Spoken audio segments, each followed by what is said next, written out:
No, they ain't lying. Should be lying. But do it live. All right, man. Cool. I don't know why it's not gonna let me download that song. That's just dirty. It was banging too. I hate that so much. Give me a quick second. The full disclaimer: Rashawn made the title, so when it's time to decide who going to hell, just know it's not gonna be. Oh man, I already know I'm going. I'm on the first. Okay, well, he heard it. Yeah, buddy. I'm on the first thing smoking. I'm trying to go. I'm trying to make sure I don't want no questions. Smoking. It's probably not going to be great. It's probably going to be cold. Might not be. I like cold, so it's going to be hot. Oh, okay. I like cold. Like I like cold, so it's definitely going to be hot. Definitely going to be hot. Okay, well. Yes, that's my thing. I already know. I actually did a whole thought experiment with AI. Mm-hmm. Trying to talk me through my like nihilism. Okay. And it did a pretty good job. I'm gonna tell you. Like talk you out of it or like yes. Like to convince me to come out of nihilism. But let me tell you what it did. Like it there. It's just it feels natural. I ain't gonna say I like it there, but it feels natural. Like it there. I mean, do I? Yeah, you do. Cause you there. Mm-hmm. Absolutely. I don't think just because you're there, that means you like it. You gotta like it. Accepted it. No, I think you've accepted it. But then why not come out? Because I don't like anything else either. Okay. So then by I've default. accepted. That don't mean I like it. That just means I've accepted it. I've resigned myself to it. No. See, that's assigning a feeling towards it that I don't carry or possess. It's okay. I prefer not to be nihilistic, but I don't see a better, more practical ideology. I don't always feel like I have to pee, but I usually can pee if I go. That was a weird segue. Like, what? Yeah, same idea. No, it's totally. You don't have to feel it for it to be. But I mean, I don't. But that doesn't mean I like it. Just because you could go doesn't mean you like to go. But every time I do, I'm like, you know what? I needed that. You might feel relieved, and I might feel relieved in nihilism. It does offer some relief, but it's also not where I want to be. I'd love to be optimistic. I'd love to be like, oh, it's wonderful. Nah, you are fucking lying. No, I'd like to feel like that, but I can't also the idea of optimism. I can't believe. Yes, I can't believe. Yes, because the people that perform positivity, they seem to really enjoy it or get off on it. Yeah, like I'm agreeing with you, like, because I see optimism like that. The idea of being that delulu seems almost like how people say ignorance is bliss. Like that seems really nice to have that power to just delulu yourself into like optimism. But what I've learned is they usually have like a crash out right below the surface, and they're like those memes where people are smiling intensely and like, like it's really a tense optimism. Yeah, so I don't idolize it anymore. Listen, it just looks good from the outside. I don't know what it cost them, but I know what nihilism cost me. Yeah, you know what I'm saying. So it's like it's that thing. Yeah, because like what's on their like bad end of it, like we know, like as a person, you know what's on the other side of like max nihilism. Like what's on the other side of max optimism. I'm about to turn the song on. Somebody do something with your headphones. Give me a second. Oh, okay. There we go. All right. Got to turn down a little bit, but a little bit background. I like that. I live by like a main hot street now, so you may hear random car sounds. Listen, I quite enjoy it. But if you just randomly hear a motorcycle or something, that's why. I'm right by the window too. Okay, I'm with you. I like that. I like the sounds of the city. Yeah, it's like good people watching too. Just like look outside and see people walking or different stuff. Now back to the going to hell thing, because you said I was going to hell, but I realized I actually was prompted to do this because of you. Oh yeah, absolutely. Yeah, so I don't know. I think if I gotta go to hell, you gotta go too. I mean, but you had free will, so ain't nobody tell your ass. I mean, to I do do. It, so I didn't say you make me. I'm I just said being like my father up here in heaven. Listen, you ain't have to do it. Ahab, I seen somebody lie to you. You ain't have to fall for it, dumbass. Now you dead. Look at you. Now you dead. Absolutely. That's what you get for listening to folks, man. See? God had all the smoke for Ahab anyway. Just crazy. You did, man. That was great. I kind of wear that as a badge of honor. Yeah. Like, God hated me so much. He got a meeting about me. Yeah. I mean, that would be dope, though. I would be flattered. I would be, too. Like, God. Like, and then even like Moses. Like, God was trying to assassinate him by the end. Whatever that meant. Like, that's big deal. That's like, I'm wearing that. I gotta get this guy out of here. Yeah, I'm getting a jacket made. But how could he not get cocky though? That's crazy. Like, that's the other thing. It's like, I just appreciated him. Like, you picked me. Like, you basically. Yeah. I'm the first person you ever like appeared to for real. Mm-hmm. Like, I'm kicking it in my presence. Right, that's like crazy. I was like, like I was going up mountains and stuff. We was kicking it. Like, that's crazy. Mm-hmm. Most people can't handle that type of power or favoritism. I know I could, man. I'm like, you get to commune with God? Right. Did you see the burning bush? Did he hand you tablets? Right. I know they were sick of him. Right. I know they were sick of him. That probably had to be an isolating experience, though, too. Oh, yeah, for sure, man. Because I would definitely not be fucking with Moses. Like, let's be for real. Yeah. Like, if I know I was on some bull, yeah, Moses, don't come to my house. Snitching on me. I feel like he would snitch on me, so. Like, yeah. Nah, I don't need Moses around. Nah. Moses wasn't the person I would have picked even. I mean, most of the people in the Bible ain't people I would have picked. Yeah. But I look for people with character. But you seem to get all low bottom, lying, thieving, killingness, villainous. I mean, because that's most people, though. I mean, that's fair. I would have found me and me. I mean, I feel like we all are all those things. And then also, like, that's why I'm saying, like, add on top of that, you getting God's favor. Like, he giving these people power and stuff. It's like, come on, bro. Like, I need that. I feel like even the most obscure person, once they get that kind of power, like, possibly, the worst of you is definitely gonna come out. That's possible. You're right. Because I know, yeah. I don't know. I might. Could you imagine parting the sea? That would be interesting. I don't even know if I believe it. I have one of them like them thumbnail reaction faces. The entire but time. If it was like you who like, if it was like you who waved the stick and like you did it, that's what I'm saying. I'd be losing my mind. And then how would you be like, after when y'all get to the other side once you like accepted it? Did y'all see that? Did y'all see that? That's what I'm saying. Like I would be scared. Like I would be terrible. Absolutely terrible. Y'all could tell me nothing. Like yeah. Come on, bro. I parted the seat. Like, come on, get out. Don't say shit, bro.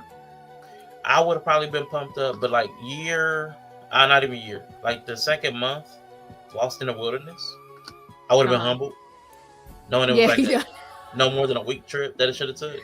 Actually, I never thought about that. That's like a high and a low, like low. Yeah, a big high and a big low. You took out Pharaoh, but now you got lost on a 3-hour tour. You know, it's like season 40. Or something that should have like been a mini-series. Damn, that's kind of a roller coaster. Yeah. Dang, and like what if like, okay, just like as a reframe, because that's what we're gonna do today. Like what if all of like, you always look at the story of Moses and the Hebrews of like, oh, they were just rebelling and not listening to him and stuff, and he was doing all this stuff. How could they not listen to him? But then it's like, also, what if Moses was just a stunt queen who was just like always trying to get that power back? Like that's why they weren't paying him no attention. Look, Moses done went and disappeared for 40 days, came back with these rocks, talking about God told him these rules. Like, I could actually, like, if I reframe it from there, I'd just be like, Moses a stunt queen. Like, I know some of it was legit. But after spending 40 years walking in circles, about after year 10, bitch, first of all, after year 5, I wouldn't be studying Moses. Like, oh, God leading you, but nothing but bad shit be happening to us. Like, I'm not studying Moses when I gotta go out and pick whatever this is up off the ground every day.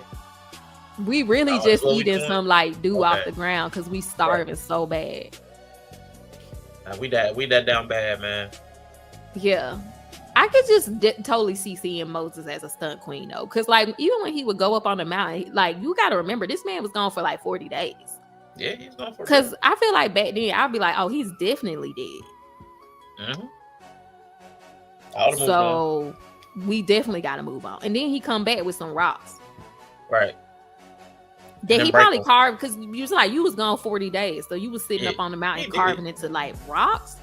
Yeah, I definitely would have thought he did it. Like, oh, that's why he was gone so long. And this nigga crazy. Right. Like, you want power that bad? Yeah. Okay. Okay, God said this is what it sound like you said, nigga. And then why, when you carve the rocks and you go back up the mountain, you come back with a different set of rules?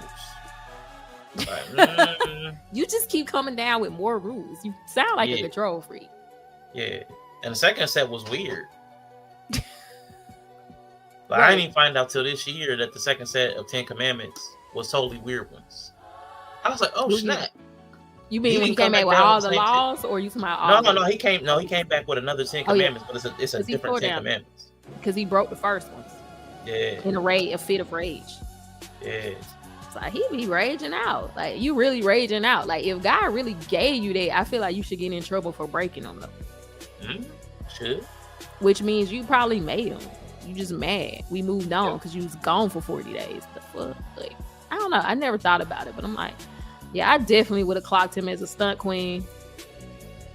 Yeah. I would have stopped paying. I would have stopped studying Moses' ass a long time before that. I would definitely be in the earth would have swallowed me up with Korah. Yeah. The murmurer and the complainer, I would have definitely been a murmurer and a complainer. Ain't no way around that. I would have been in Korah's rebellion. My ass would have got swallowed up by the earth for sure. Man, Korah probably wouldn't have had a hard time convincing me at all. I probably would have been one of them people that was like, "Hey, we need to do something." So like, I wouldn't have been a golden calf. Definitely lost it. Right, I wouldn't have been a golden calf girly. I don't. But I probably would have been like, "Let's go." I think I can figure out my way to this promised land. Yeah, I think it's been 40 days. Yeah, we should have been there by now. Like, Moses 7 days away. Weirder. Like, as the days pass, he's getting weirder too. Yeah. Like, but there's definitely something going on, like supernatural, but also Moses is being weird. So it's like, do we really need Moses? Like, if he's really with us, is Moses part of the package? Because I feel like we could get rid of him. I would split off, man. Ain't no way I'm waiting 40 days. It's the 3 to 7 day trip. I can't remember exactly what it was by foot, but it's not. It's like no more than a week by foot, and it's like it's after a week of waiting for him on the mountain. I'm like, we could have been there. Why? And this man just disappeared for like 40 days. And like, first of all, while you were up there, did you actually see where we supposed to be going? Right. It's crazy, man. Speaking of reframes like Moses, I did hear one about David too. This Professor Zhang, this Chinese professor that's online. Oh yes, yeah. Mm-hmm. He did one about David, talking about the Bible is reframed for David. Like David is just like kind of excusing himself. Oh, I think I saw that pop up, and I haven't watched it yet. Yeah, so like that's why the whole Davidic redemption line is Jesus, and it's a lot of apologencia for David and his reign. I was like, okay, that's interesting. That might be interesting. Yeah, that's an interesting take. That it's like, so that's like his apologist book. Mm-hmm. He's using all the stories to like solidify why he had to do this. Yeah. So like David's a narcissist. Yep. That's basically what he essentially said. Because a lot of the decisions, a lot of the stories didn't make sense the way he lays it out. Of course, it didn't make. Me in the Bible, a lot of stuff doesn't make sense anyway. But it's like some of the decision making, the motivations are more likely to be different and self-serving than what the Bible made it out to be. So they did do the one like David's a killer. He killed Uriah, or had Uriah sent out to war so that he would die. So he admitted he was a bad person, but they also framed it in a way that you still feel positively about him. Like God forgave me, so should you. Right. So it felt like or like we've seen God murder people, but at the same time, like if I was David and I believe the stories of like God swallowing people up for like doing like bad stuff, and at this point Jesus hadn't come. It's like, I don't know. I kind of would be like, well, I mean, if it was so bad, he would have killed me. Right. Yeah, I mean, definitely back then. If I did some crazy stuff and I wasn't dead, I'd be like, yeah, it's cool. Yeah, it was a cool little clip, man. He talked about Saul. He probably did have something to do with Saul's death, because like the whole, I didn't look. I took the cloth and I could have killed you, but I didn't. I was in the cave. It couldn't have been me. Yeah. What do you mean? He was what? I was in the cave. Yeah, what do you mean? I was like, that's interesting. I can see it because the whole Davidic line thing. There was that one curse, or was it the curse of Jesse, so that there couldn't have been any more people after. I want to say Jesse.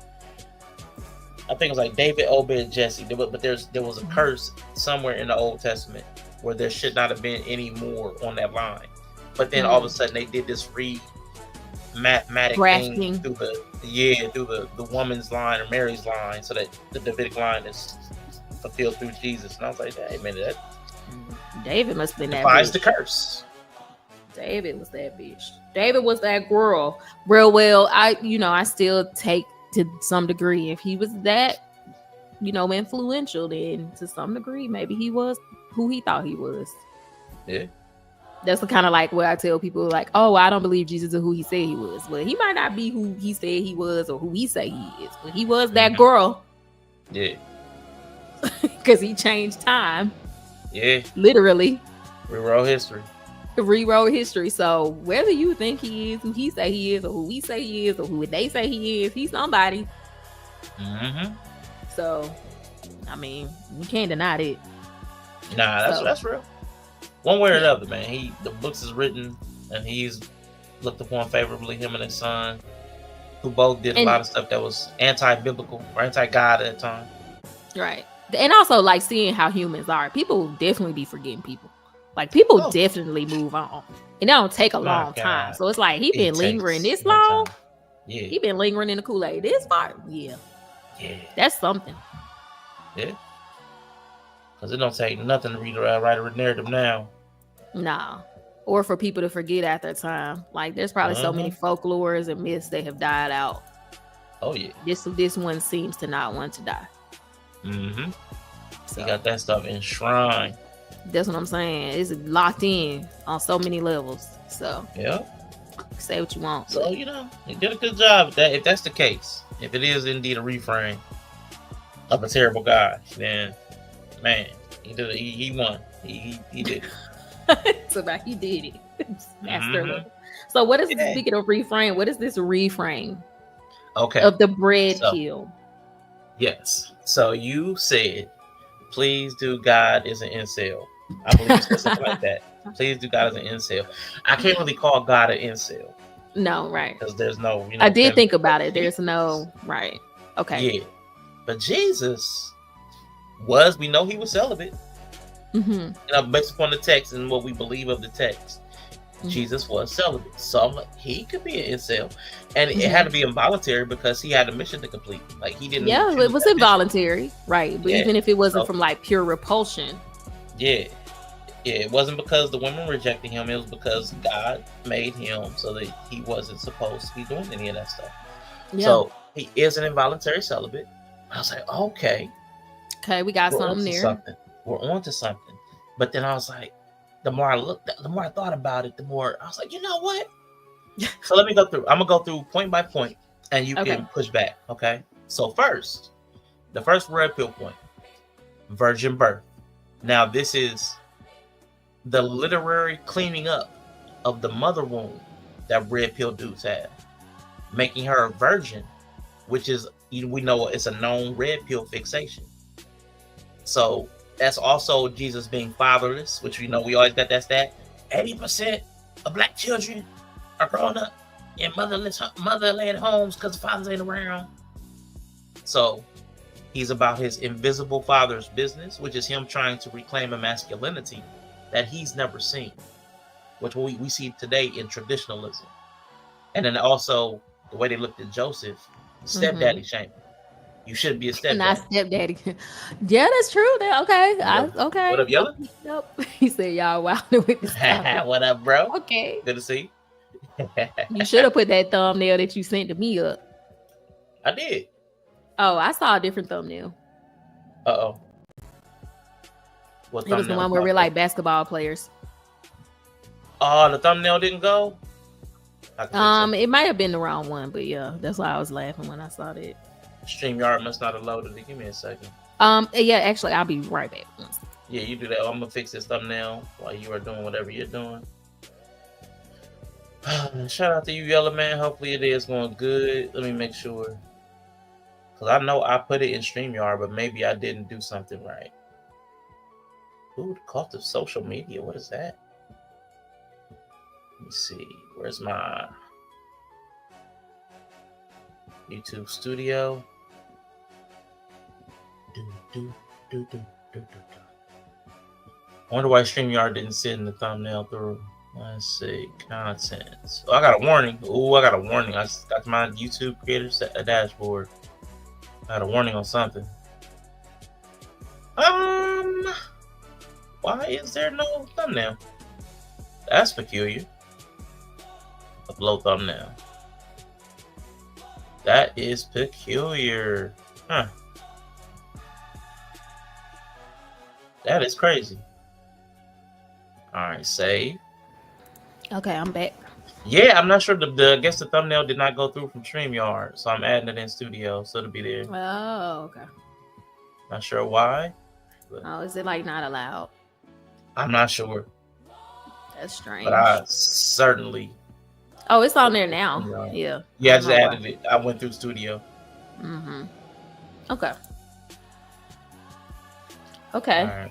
So we got the Madonna complex with the mom. Yeah, got that. Virginal, purity culture. Yeah, purity culture. Fascination with virgins. Stepdad. You know, there's a. You know, we look down on stepdads. That's a loser proposition. Yeah. Even the mom with Mary being the first one. Got the Mary. It's weird mom crossover stuff going on there. The Madonna horror complex personified through the virginal mother Mary versus the prostitute Mary that he supposedly will have by his side. Okay. Your mom's virgin, but you picked a prostitute. That's cute. The prostitute picked you. I mean, that's very red pill of him. I will say it's super red pill. Super red pill to have a whore super by your side. Purity and virgins, but what you spend your time around, prostitutes and whores. But that's very fresh and fit. Like, that's on brand. Okay. Yeah. So, wow. That's the first layer. Okay. Now, he spends his days holding court. So, the temple. He grew up in the temple amongst the elders and the leaders and the teachers. That would be the modern day barbershop or sports venue on court. Holding court in the barbershop or panel. Yep. Or panel. So that's how he honed his rhetorical skills. Okay. Which is, again, very red pill. Yeah. All right. So then his 40-day fast. His 40-day fast was his no fap November. He didn't touch any meat. Okay. Or his MGTOW season. So that's his 40 days. And that's very red pill. Yep. Yeah. Satan can't tempt him to chase baddies, can't get him to chase clout, can't get him to chase power. He chases purpose, which, you know, the red pill says. Father business. Exactly. Purpose will get you all the other things anyway. Pursue your purpose, stay on the mission, and everything else will come to you. That's biblical, and it's also red pill. Yeah, the program. Yeah. Okay. So there's that. That's red pill. So then he also preached, save yourself, black man, or a personal internal salvation. Break that down, though. Okay. So everybody like save yourself, like the whole passport bro, save yourself black man is you have to save it. Nobody's coming to save you. Nobody's going to fix this. You have to save yourself. You have to do the internal work of reorienting yourself, and that will realign your life. That's what he preached. That's what Redpill is preaching. It's a personal internal salvation. There is no group, there is nobody else, there's no government, there's no leader. You can't count on anybody else. It has to be personal and internal, where you do the work and invest in yourself, and that will reorient everything else in your life, and that will bring the right people around you because you're in right standing. Okay, yeah, very much so the same.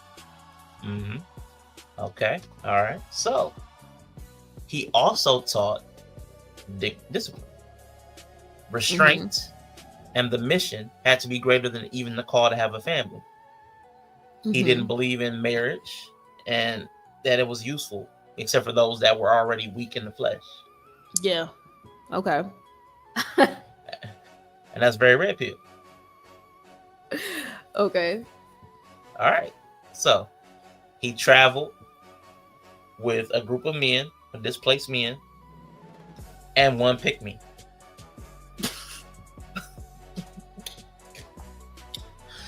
Okay. And these were all men that could, laborers, craftsmen, fishermen, but he got them to follow him. So they were kind of like displaced, and we could also say homeless. They were nomadic. They became nomadic because they decided they were nomadic. But again, these were people that had, that's kind of homeless in that time. Like, they didn't have a home. They went from place to place and had to stay with other people. That's they couch surfed. That was tour. They took it on tour. That's like took his tonight's conversation. Tonight's conversation. You're right. Yeah, it's like tonight's conversation. Right. Yeah, I'm with that. But it's still red pill. Dang, they really was doing the same thing. Yes, it's a ministry. Right. So, red pill teaches their people to level themselves up, to be worthy patriarchs, to be the men, the alphas. And that's also what Jesus taught his disciples. And then, just like Red Pill, he saved his deeper lessons for those who subscribe to his Patreon. So to the 12 and to the closer core of disciples, he had greater outer level of disciples, and then there was an inner layer, which we typically call the 12 and Mary. So I'm saying, like, that's the Patreon, but he was called the Way. So the Patreon. Right. So those subscribers got the deeper lessons that he did not afford those people who had, like, I guess maybe a superficial membership. Maybe they follow like little free one. Right. Yeah, the free tier. So he had different tiers, just like Red Pill people do. Up until one of them called him a grifter and asked for a refund of his 30 pieces of silver. He did. He was like, "This guy's a grifter. This guy's a grifter. Everything you taught us, and you got this perfume on your feet. I've been paying for this Patreon membership, and I'm not getting anything out of it." I guess because it's like you've been telling this like life of the simplified life, and you got this hoe in here. That would be expensive perfume on your feet. You let her rub your feet and stuff, treat me like a king. That's crazy, bro. It's crazy. Yeah, we could have sold it. Dude's like, "Yeah, we could have sold this, man." You're like, "Nah, we broke." Right, we been on a mission. No marriage, we ain't got no money. Somehow we broke. Yeah. Okay. They probably, you know what? I always like to believe I would be like the super faithful person who just believe. But like knowing myself, I just know I always see it on their side. Like I would have always been like a Judas or a Thomas, Cora. Like that's why I appreciate them in the stories, because I'm like that. I like to believe. I would just be like, yeah, I believe him. I'd be having too many questions. I know I would. Yeah, me too. I'd been much more of a Thomas or something. There's no way. I probably wouldn't have Judas them. No, I probably wouldn't have Judas them. Yeah. If I'm anti-Rome, I wouldn't have turned you over to Rome. To the ops. I wouldn't have turned you over to the ops. That means I got to deal with it. Right. And I really don't want their money either. Yeah, because I really believe what I'm saying. I'd definitely be like a Thomas though. I'd be like, I'm gonna need to touch that man myself. Y'all seen him. Fuck out of here. Let me see them wounds, player. Right. Let me see them wounds, cuz. Yeah. Nah, because I saw him get pierced, man. Nah, I seen it. I was there. Yeah. And y'all gaslight me. I would have. Yeah. He would have had to pull up on me. Yeah. Himself. Mm-hmm. I'm with you. Okay. I would not have been. I don't think I would have also denied him like Peter. I don't think I would have denied. That's not my dude. Nah, that ain't. I don't know him. Which was like crazy though, because he had the blind faith. He's like the whole time he was like so hyped. Yep. It's like, until he thought he died, but that'll shake you though. If you thought that's your man's, and he's that's real though. Yeah. Like that, I can see that shaking. Like they took out my homie. That was big. Let me chill, right? Let me chill. Yeah. He had us like kind of hype a little bit. Let me fall back. All right. So symbolically, the wounds that would have existed on the wrists, they would have been what's that cylindrical, ovular, whatever, you know what I'm saying? They would have been pill shaped. They would have been, so they would have been red blood colored pill shaped wounds from the nails being drove through his wrists, his feet. Now that's the reach. That's the least reachy thing. That's the least reachy thing. That's kind of like, okay, it's a whole. I mean, but again, I said symbolically, visually, the visual symbolism would have been the red pill. Oh my God. Okay. I'm not disagreeing, but I just, I'm saying. I'm okay. And they were public wounds for a public figure, So the whole. Okay, but anyway, you don't like symbolism, you like the conceptualism. Okay, let's go back to the conceptualism. The Way, as it was called in the Bible, capital T, capital W, the way they called his movement, the Way. It also is exactly like Red Pill ideology, because Red Pill is what they say is the knowledge of the true nature. And that's what Jesus was trying to tell them, what the true nature of the universe was. So he was trying to open people's eyes to the true nature. So So that's there's that. So he spoke in parables to weed out simps and told the rich man to give up all his money to him. Well, I mean, now, he didn't literally say to him, but that's what he didn't give say up all to your him. money. He didn't say to him, but like, who you gonna give your money to? You talking to me? Give up all your money. He just said give it away. Yeah, but that's again Red Pill. They end up taking all the dude's money too. I mean, because nobody's like, hey, give away all your money, but don't give it to me. You know, I'm doing this work. You know, I'm doing this good thing in the community. Give the money away, but don't give it to me. Yeah, you don't want to. They don't want to spend their grit money. Right. Everybody wants the money to come in the house. So when Jesus told that dude to give away the money, everybody knows the implication and the inference is give it away to ministry. Exactly. We started a Patreon. Look what happened. I so happened to be ministering. Oh, hey, what a quinky dink. We could definitely use it, seeing as we're nomadic. Exactly. And they took handouts. They took freebies. They stayed up and laid up with people. Had to borrow asses, as in donkeys. So that's how they moved. They took Uber ass. So now listen. No man can get to the Father except through me. Words of Jesus. So that Red Pill ideology through Jesus is the Father represents absolute masculinity or patriarchy. So that's the embodiment of patriarchy and masculinity is the Father. Now this is where I'm gonna get into some more. This is gonna be more esoteric, but I know you'll vibe with it. Okay. Now, the kingdom of heaven. So the Father is absolute masculine. The kingdom of heaven, Bree, is the womb. The womb? Yes. With like a B. Okay. Yeah, the womb with a B. To reach the kingdom of heaven requires your death and burial. Okay. Now, remember, orgasm used to be called the little death. Oh, was it? Okay. Yes, and you have to bury yourself, your member, in the vagina, which would be putting the body in the tomb or baptism. Right. Tombs, graves are all womb symbolism. Yep. When did we stop calling it the little death? I don't know. Bring that back. Anyway. So then, if that's the death and burial, and the womb is the kingdom of heaven, what is the resurrection, Brie? On the third day. But what is it? Well, that's when, but what? What is the resurrection? What is it? Okay, so this is how I see it. Implantation?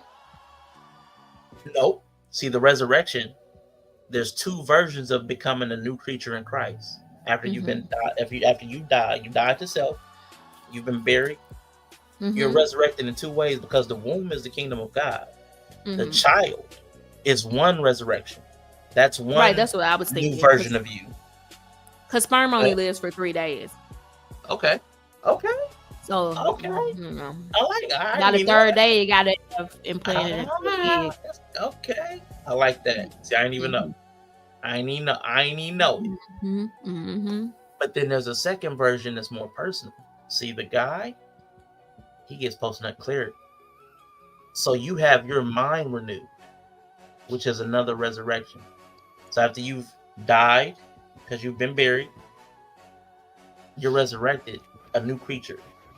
Which a lot of y'all be like, he's like, he changed. Yes, he's a new creature. Men are definitely some creatures. He's been transformed. Night crawlers. Yeah. All right. Okay. That's that. All right. That's the more esoteric. We'll give it a 60% stick. Yeah, okay. Yeah. All right. Mostly cool with it. Okay. All right. So now this is where we get into more like behavioral pattern recognition. Jesus, when he was in the garden, was found with a naked young man, which we call Yella. Yeah, I can't let that go. I'll never let that go. I'll never let that go. I mean, it's his last night, and he was like, I gotta, see this young man. I gotta see a young man about it. He somebody watch the front, watch my back. I think they was watching because he was like praying all night. Yeah, but you don't need a naked young man to do that. They can be clothed like everybody else was. So, but a lot of red pill dudes. end up, boys. Yeah, boys being boys. So there's that whole side of red pill. Guys.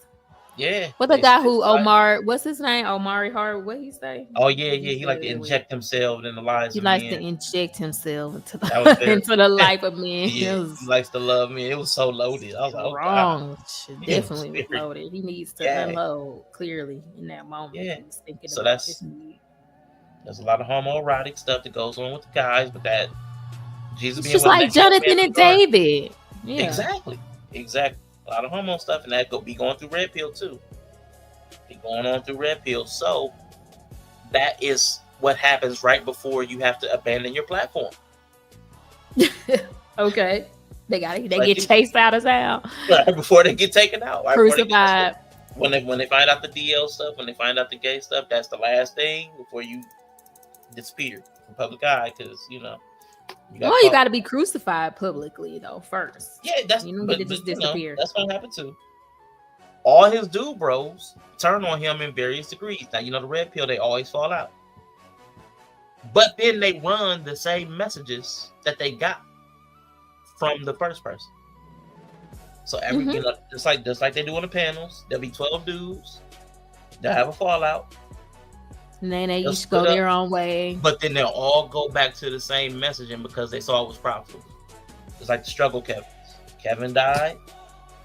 12 more heads popped up in his place. 12 more heads. Oh my God. None of which are equal to the original. Which is like effective spreading. Yeah. That's how the longevity. You got to start with enough. Yeah. You need like 12. Sports. It's the magic number. So he also got demonetized and canceled for speaking too publicly against the cultural rot that was going on, which a lot of black men feel like, well, not black men, just men, period, feel like they're being silenced. Mm-hmm. I'm going to call it because it was the occupation of Rome.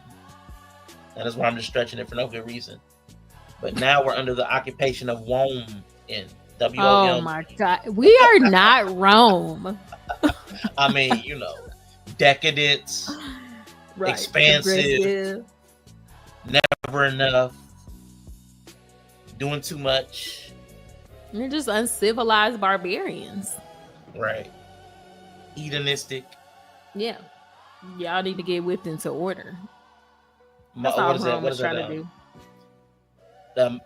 Was it plural? What is it? Not monotheistic. What's the other one? Polytheistic. Polytheistic. You know, y'all got all y'all's ancestors and your spirits and your crystals and this and that. So y'all are very Romish. But he also, like a lot of Red Pill guys, whenever they take their inevitable hiatus, he disappears and promises to return to restore masculinity. Okay. It's about he disappears. Mm-hmm. They always disappear. They always like take a time. Slip into the chat. He came back and kicked it for like 40 days. He came back and kicked it for a minute with his people in his Patreon. He came back and kicked it with his people in the Patreon. But other than that, he really kept a low profile because, you know, he got caught lacking. The ops got him. He got turned in by his homeboy for grifting. They did the whole expose video on him. Mm-hmm. And after that, man, he just kind of fell off the map. He said he'd be back. People still waiting. He making that he working on that 2-hour comeback video that he gonna post. We'll see. There's a lot more surviving Jesuses. There's a lot more surviving Jesus videos coming out then. But it's always like that person, like, I'm working on a documentary. It's 2 hours. I gotta edit it. It's coming out. Yeah. It's coming. We need to work on a project. Those people. Yep. I'm coming. It's coming. Old man kept doing that for the longest. I was like, you know what? That's so many people always working on something. They just got to edit it down. It's coming out. It's the same idea, right? Yeah. What's his face? FD Signifier just did a lazy one. He just did Sinners finally. No, he just did it? Yeah, he finally did Sinners, and it was so lazy. I was like, this really? It's so bad. I saw him talking about black art. I was just like, whatever. I don't know. I wish I would just know what his take was on this movie instead of this random ass title.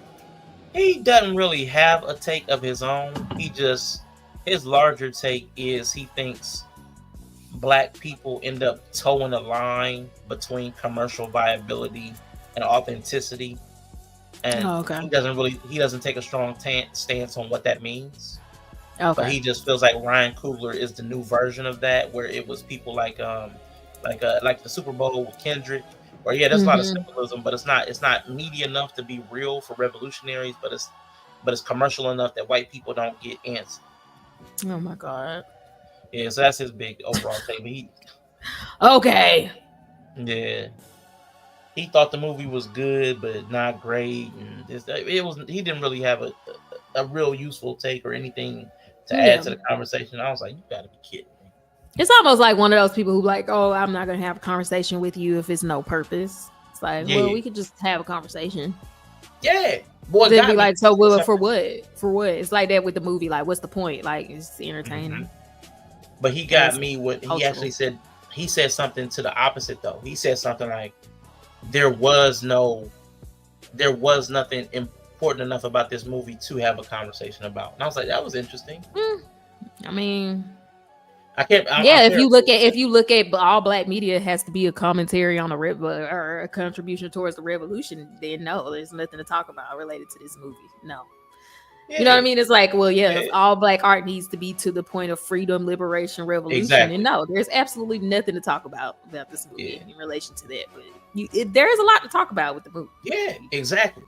I'm like, you can spend you can just talk about it. Cinematography if you actually know more about the technical details. Yeah, you can just actually talk about it. You can actually talk about the movie. Yeah. I'm like, dang, Ryan Coogler actually made like an interesting 10-minute video just talking about the types of film and the sizes. And I was like, I was captivated learning about the different sizes of film. Sharecroppers in Mississippi, how long it actually lasted. There's very much so a lot of things to talk about the and movie. Native Americans in the region. Like, come on, that was a lot. I was like, this dude's bugging. But everything has to be the revolution. So yeah, and it was funny though because he's so lazy now. He basically admitted that he was basically just making a video to keep sponsorship money flowing in. Mm-hmm. And then secondarily, he had a video within 2 minutes.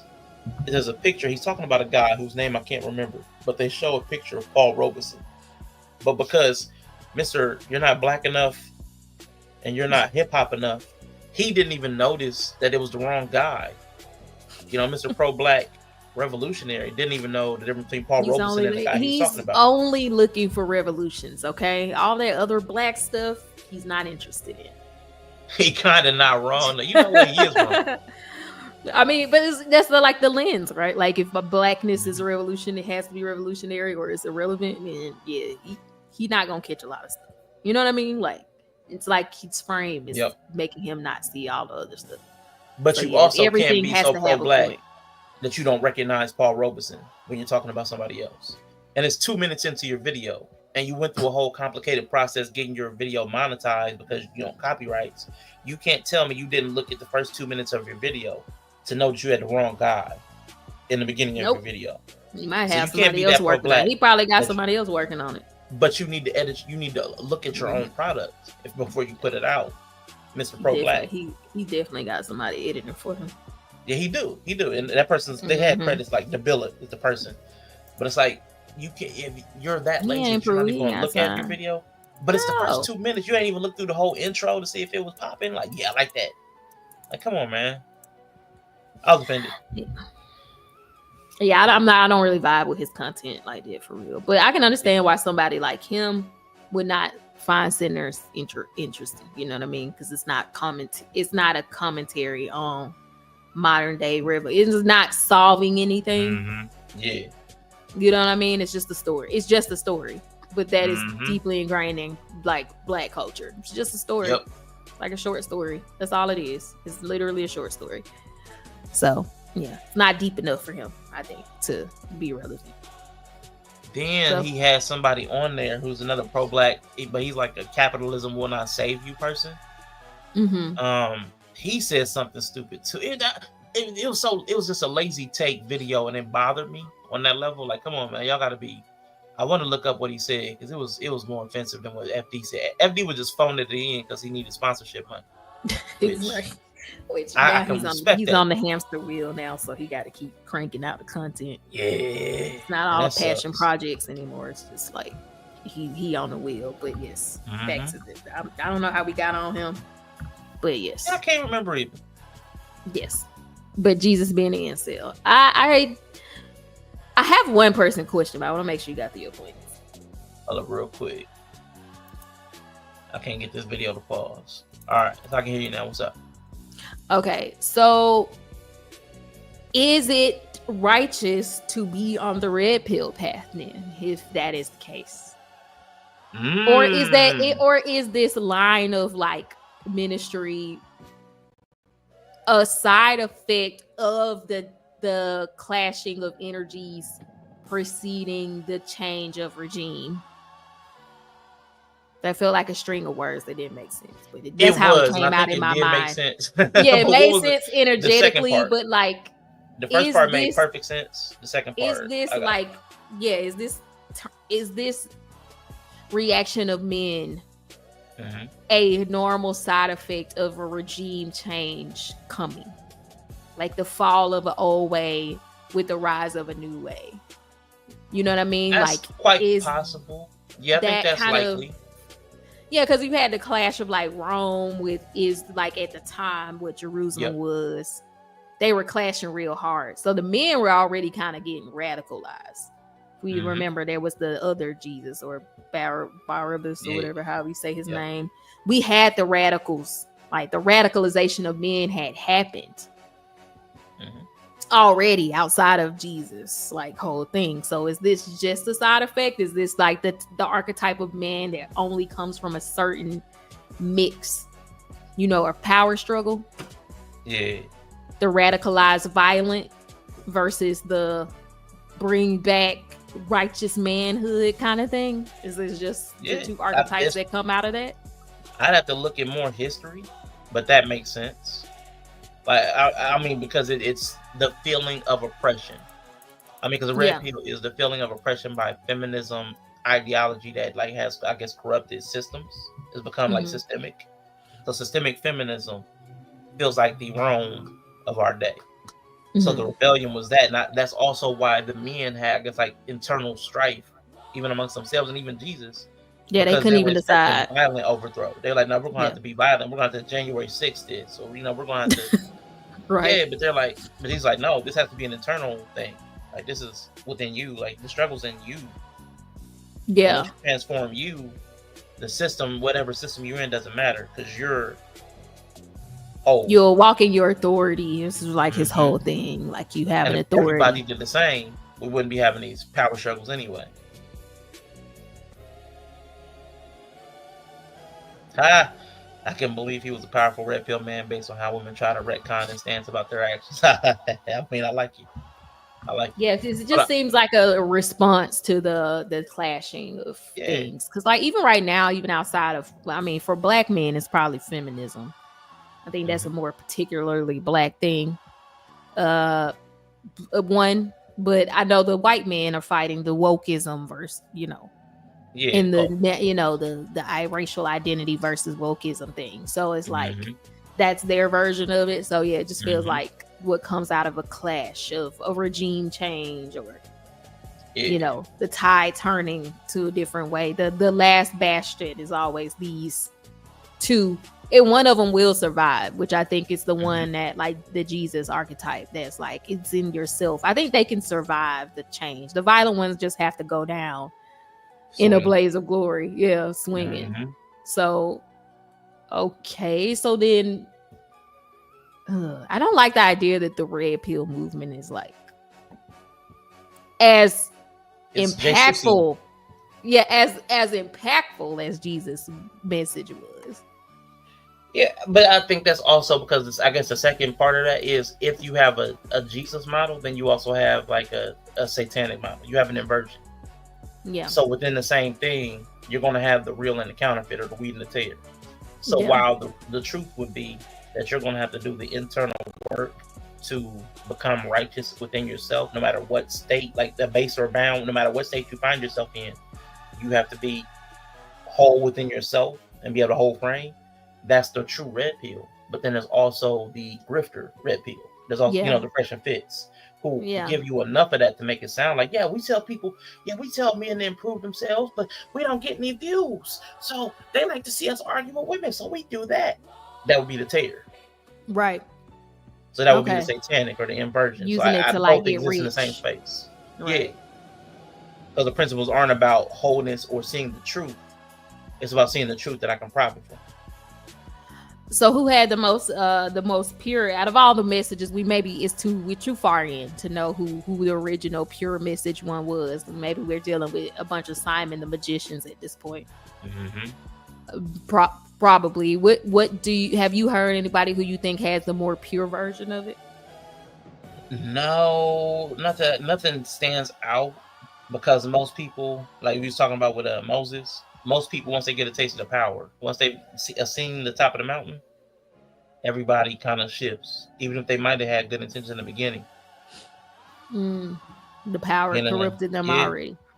Yeah, once you see the so we don't know who that one man was who was just like real chill and was like, nah, don't do that. I guess we've lost him. The closest I can see would be like David Wilson. That would be the closest because he seems to be of pure intent and heart, and is not so far to this point moved by fame or riches. We were just talking to Cam Newton recently, and wouldn't even do the hand signal because he wouldn't even do the little hand signal because he's like, I don't know what these symbols mean something, and I'm not just going to do something loosely. He's not trying to just be popular. He's not trying to be rich. He just wants people to have seen him in a while. Yeah, he really has a heart for the nihilistic, hopeless men. Yep. So I think it's people like that. If he remains uncorrupted, he might be like a prophet, a better, one of the higher end prophets that didn't like fall victim to clout or greed. I can see that. I would see people like somebody him, like that who just like between. I'm just here for the hearts of men. Mm-hmm. Like they say. I think they say that in the Bible. You can read the hearts of men. Yeah. Okay, that makes sense. For a minute, I would have even put JP in there for a minute. Jordan Peterson. I would have put them in there for a minute, but he's on his Moses shit now. Yeah, he got full of himself. He went to the mountain and came down with his shit glowing. Yeah, he got too angry. He got too angry with the whole trans thing, and it took him over. So he fell in with a crowd that also had that anger, and then unfortunately they also hate a lot of other people. So it's like you fell in with the super hyper right, and it's like, yeah, y'all definitely on his Moses shit. Yeah. And it might have even been righteous anger, but you can't carry that everywhere. Yeah, because I think that's what ended up getting Moses in trouble, ultimately. And that's probably why he's playing it now. Yeah. You know what? It might be an energetic thing. Yeah, I mean, you can say it. I mean, shit, we talking about Jesus being an incel, so you definitely can say JP laid up. And he just like publicly wouldn't even he denied Christ publicly. Did he? Yeah. When recently, because he had been doing all these like things, sitting round tables talking about the Bible. It was a jubilee. It was a 20 atheists versus 1 Christian. They had to change it because he denied being a Christian. Oh yeah, it's a rap bitch. Yeah. Cause I'm in that class of like, you can just leave God alone, and I'm pretty sure he'll leave you alone. He leave a lot of people alone. I mean, to do good and bad. So like, but you walking around doing all this Christian stuff. Christian is, we sitting at a round table talking about the Bible. You done had a whole Bible series talking about the benefit of Christ in your life and all this stuff, and then to turn around and deny him after you basically, like, what is that about? That was also very weird. Like, it's one thing to be like, I don't want to be associated with a religion because I don't want to misrepresent or be tied down to doctrine or like denomination. And that's his thing. Yeah, but like if you deny it, like, come on. I mean, you basically been using that as fuel for like the past 2 years. And I'm being slightly hyperbolic. He didn't say I'm not a Christian, but he wouldn't confirm it. Yeah, so he wouldn't. He's still in that weird spot. Yeah. Yeah. So I see it more as like not a punishment, but a like being forced to decide kind of path. Like, is what I see more so. What I would call what he's going through is like you can't straddle the fence. You're gonna be forced. You're gonna be forced to decide because you've been straddling the fence way too long to be making all this content. Yeah, because they got enough money for real healthcare. Like, so his daughter did a video, I want to say 2 weeks back. Yeah, and they're like, the doctors can't figure out exactly what the problem is, and they can't think of anything other than a spiritual attack is the verbiage that she used. So I'm like, that means the devil had a legal right to you then. I mean, in my school of thought, if you could be spiritually attacked to that point, then that means that the devil had a legal, he had a legal right to do it in some way. Yeah. They went to the courts and said, "You see this one, eh? Hey, he done had a meeting. He done had Ahab on his ass. And you see him over here? That's your boy? I don't know. Maybe we need to test him and see. I don't know. Okay, bet. Say less. He got a meeting called on his ass. Man, it would be funny though, man. That guy sitting up there having meetings about you.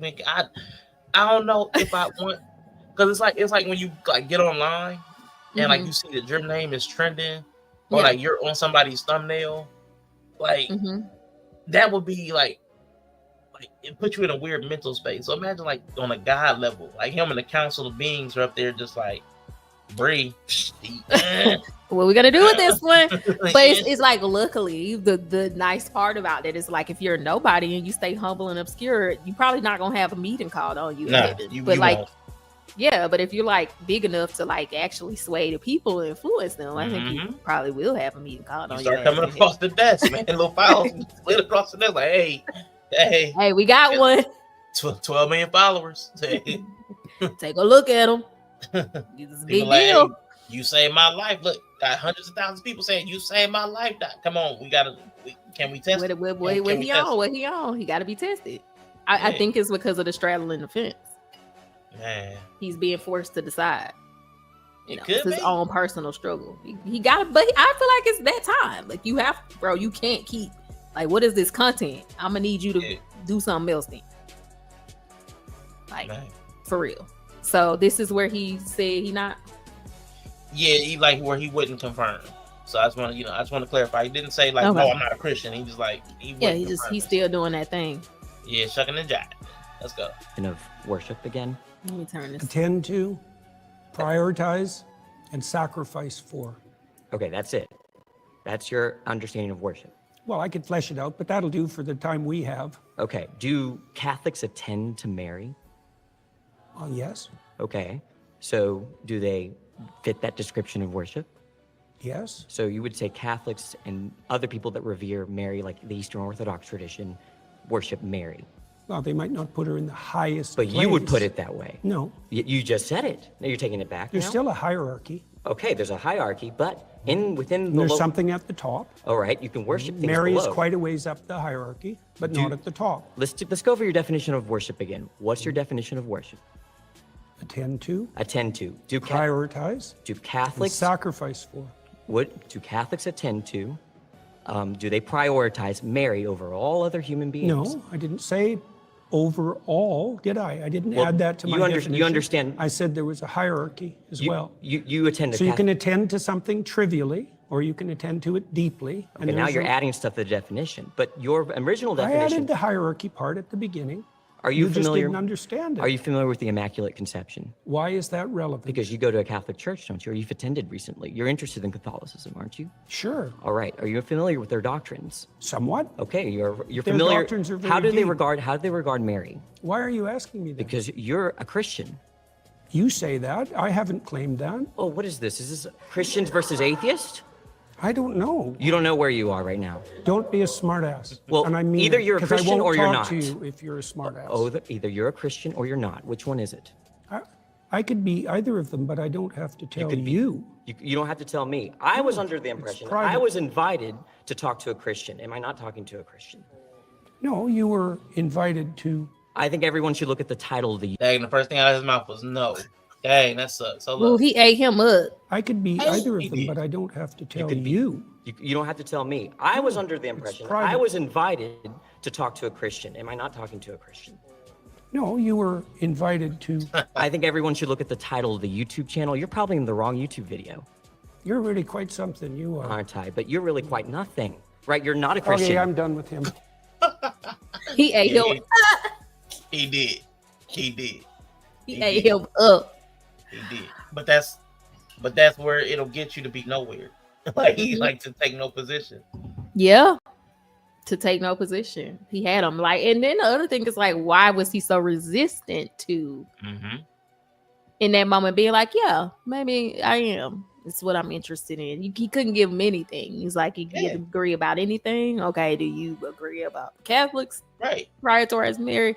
Do you agree that you're interested in Catholicism? Do you agree that you're a Christian? Like, he couldn't agree. That's how you know. Like, okay, you can't agree to nothing. Yeah, and could have just easily just took the lead. Like, listen, I have certain beliefs and I have certain things that I'm curious about. Yeah. And I don't want to claim to be a Christian. Because I haven't like committed to any of them. Yes. But I do have values that I find strongly appealing. He could have took a lead. Yeah. But he wanted to be, a vapor, and he got vapor. Like out of all the brands of Christianity, Catholicism appeals to me probably more than the others. He could have said something like that. Yeah. So he could have said anything. But I wish he would have been more careful when the guy said, "Are you a Christian or not?" And his first thing, he was actually jumping to a different point. But the worst word out of his mouth was no. I was like, Jesus, it was too something. He was answering a different question, but like, I wish people would be more careful because that. And then they actually changed the title of the video to Jordan Peterson versus Atheist, which is they had to because he denied symbolically. Is a bad look. Yeah, because you were coming under the name, you knew what you were coming for. You're not gonna tell me that they didn't tell you that they're framing it a Christian versus 20 atheists. It's almost to put yourself up, to prop yourself up symbolically, to remove Christian, which is the Jesus out of it, to put your own name is crazy. is crazy. Like that, you gotta be humble. That's how he got put on the desk. Man, he said we got one. Satan pulled up. He did, because he's denied him a few times in that same way. Like, why are you here? You sound very pro-Christian. What are you doing? I'm not a Christian. Like, I feel like that definitely was the third time I've heard him do it legitimately 3 times. Yeah. So, I guess he got to be dealt with.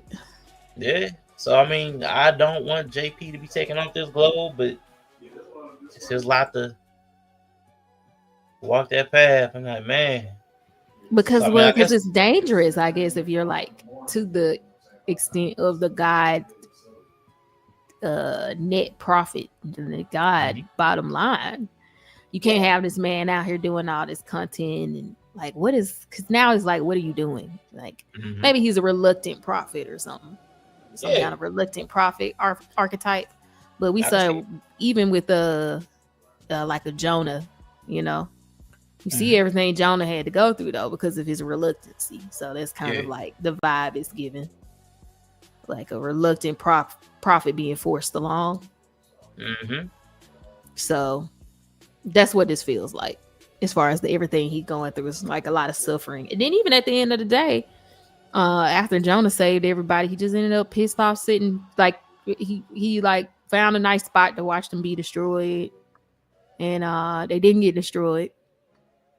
So he was kind of pissed off about it. Got me out here looking crazy. Tell them people they finna die, they ain't dead. Like, which another story in which I'd be like, I totally would be like Jonah. Like, I didn't even want to tell these people you was gonna kill them, and then I finally got the balls to do it after you forced me over there, and then you don't even kill them anyway. It's like real annoying. That's like big time annoying. So yeah, I definitely feel like he's going through something like that. So I don't know, but definitely got turned over to the man upstairs for some reason. I mean, the symbolism is all fitting because it's like they couldn't even talk to him in September. So it's like the symbolism of denying Day of Atonement, not being able to speak. I think it was coming up. Yeah, it was around that time. Yeah, so I'm like, man, it's tough, man. Is he out yet? I don't think so. I think she would have updated his daughter. Both sides face, man. I feel bad for her too. He said he can't speak. Yeah, they couldn't communicate with him the entire month of September. So I don't know where they are. Let me see. I think it was 2 weeks ago. Is he like in ICU or something? I don't remember what she said about where his care was being held at. I don't think she might not have given that level of detail because they're somewhat guarded, but when this dude disappears for a long time. Oh yeah, because she did say he was in ICU, which means he's either in a coma, put to sleep, or something. So maybe that's why they couldn't talk to him, because ICU is pretty intense. So I don't even see the video. So either I'm on the wrong channel or they took it down. I'm pretty sure it was on his main channel that his daughter. I mean, yeah, I'm not even against the idea that this is happening to him as a spiritual attack. I just think that a lot of times Christians, not Christians, whatever he want to call himself, use that in a way of being like, I'm super righteous and so I'm being attacked. Yeah. But in my experience, that's not how that works. That is not how that works. Like, people really latch on to the Job story like way too hard. And there's so many other stories that usually fit what's actually happening to them way better than Job. I agree with that. There's more archetypes than just the one that makes you feel like the hero in the story. Yeah, like I'm so great. Like I'm so awesome for God. Right. That God is that Satan's attacking me. Exactly.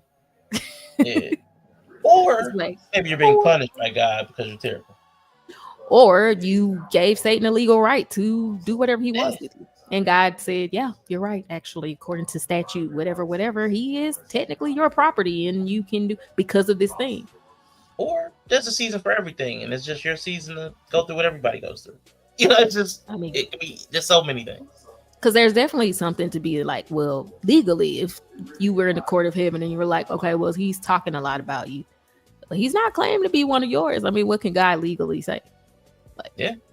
If Satan's like, hey, this is mine. And he's like, he seems to be mine. And they're like, well, he's just said he's not yours. So, well, yeah, I guess you got to give it to him. Like, sometimes I do feel like it's like that. It's like, well, legally, he said he's not yours. So can I smite him? Sure. You can do whatever you want with him. Legally, Satan, he's yours. Yeah. With the limitation that we do have to give him a chance to make a final choice. Yeah. So, but he can't talk, so there's that. But I guess you should be hushed if you're not going to say anything substantial. You didn't use your moment to say anything. You chose to say nothing. So why do you need to talk? Yeah.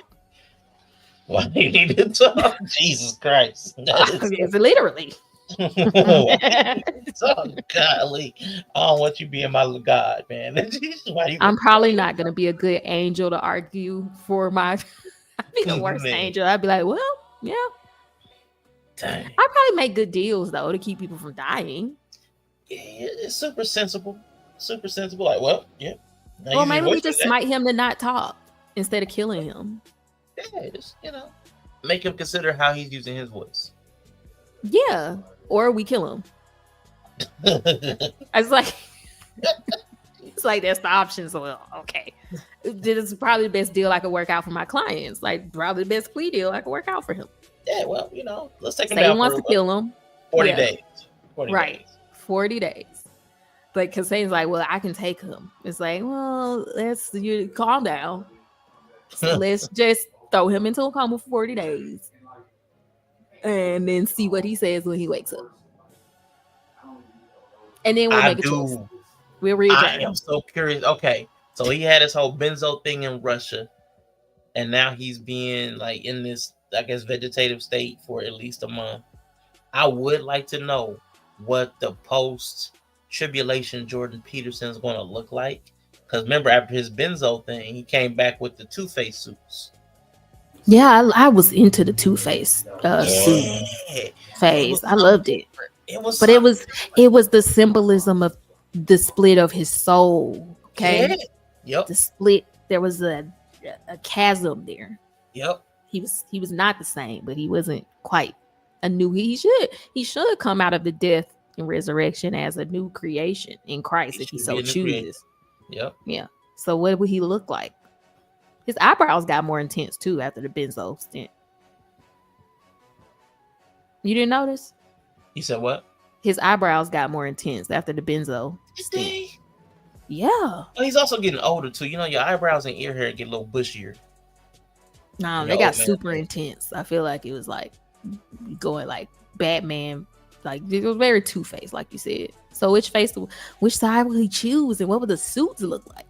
Man, I don't know, but I want to see, man. I want to see because he got softer after the benzo thing. He got a little more humble, tender.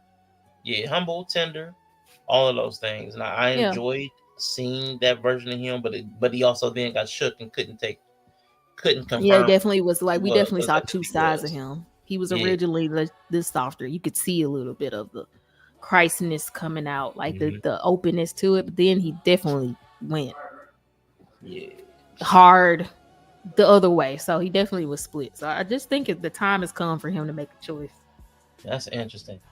And see, that's what I don't want. I wouldn't ever want to be thrust up far enough where I had to make a firm choice.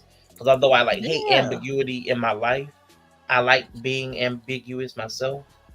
You know what I'm saying? So it's weird. I mean, that's why I've chosen obscurity.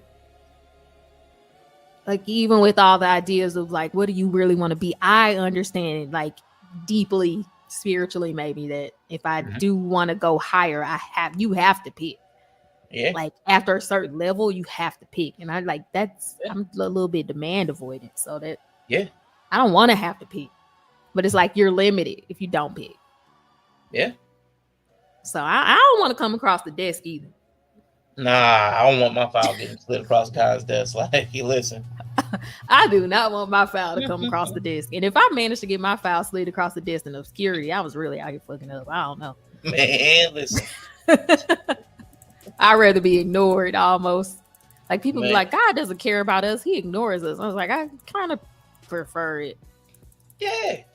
I don't want that kind of level. I don't want universal level attention. Yeah, because even when I read the Bible stories of people he was intensely connected to, it just felt really intense. Like, the weight of everything. Like, come on, man, the foreskins, like cutting off all the foreskins. Like, come on, man, a bloody husband. Have you made whatever she said? Well, she did that. She had to. I'm just saying, but why there's so much weight on all of these? That's what I'm saying. Like, because Abraham was about. That was Abraham or Moses? That was Moses. I think it was Moses. Moses about to get everybody killed, playing around, playing outside. But he's just playing outside. He should be able to frolic. But he didn't realize he had gone higher. That's what I'm saying. That's the come across the desk moment. You were just out here playing. You were just out here doing podcasts, and all of a sudden you got all these followers and you got all this weight on you, and you didn't even offer the right sacrifice. By the end, like God himself is about to assassinate you. Like, come on, man. Because he didn't pay up. Yeah, He's like, I didn't even know I had to pay taxes.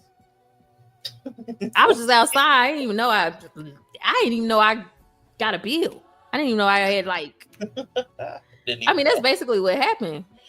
I mean, his wife was like, God done pulled up and said, he about to, hey, if I catch you, like, that's basically what happened. Moses, God was like, Moses, when I catch you, like, he has not paid. He ain't paid. That sounded like the mob, though.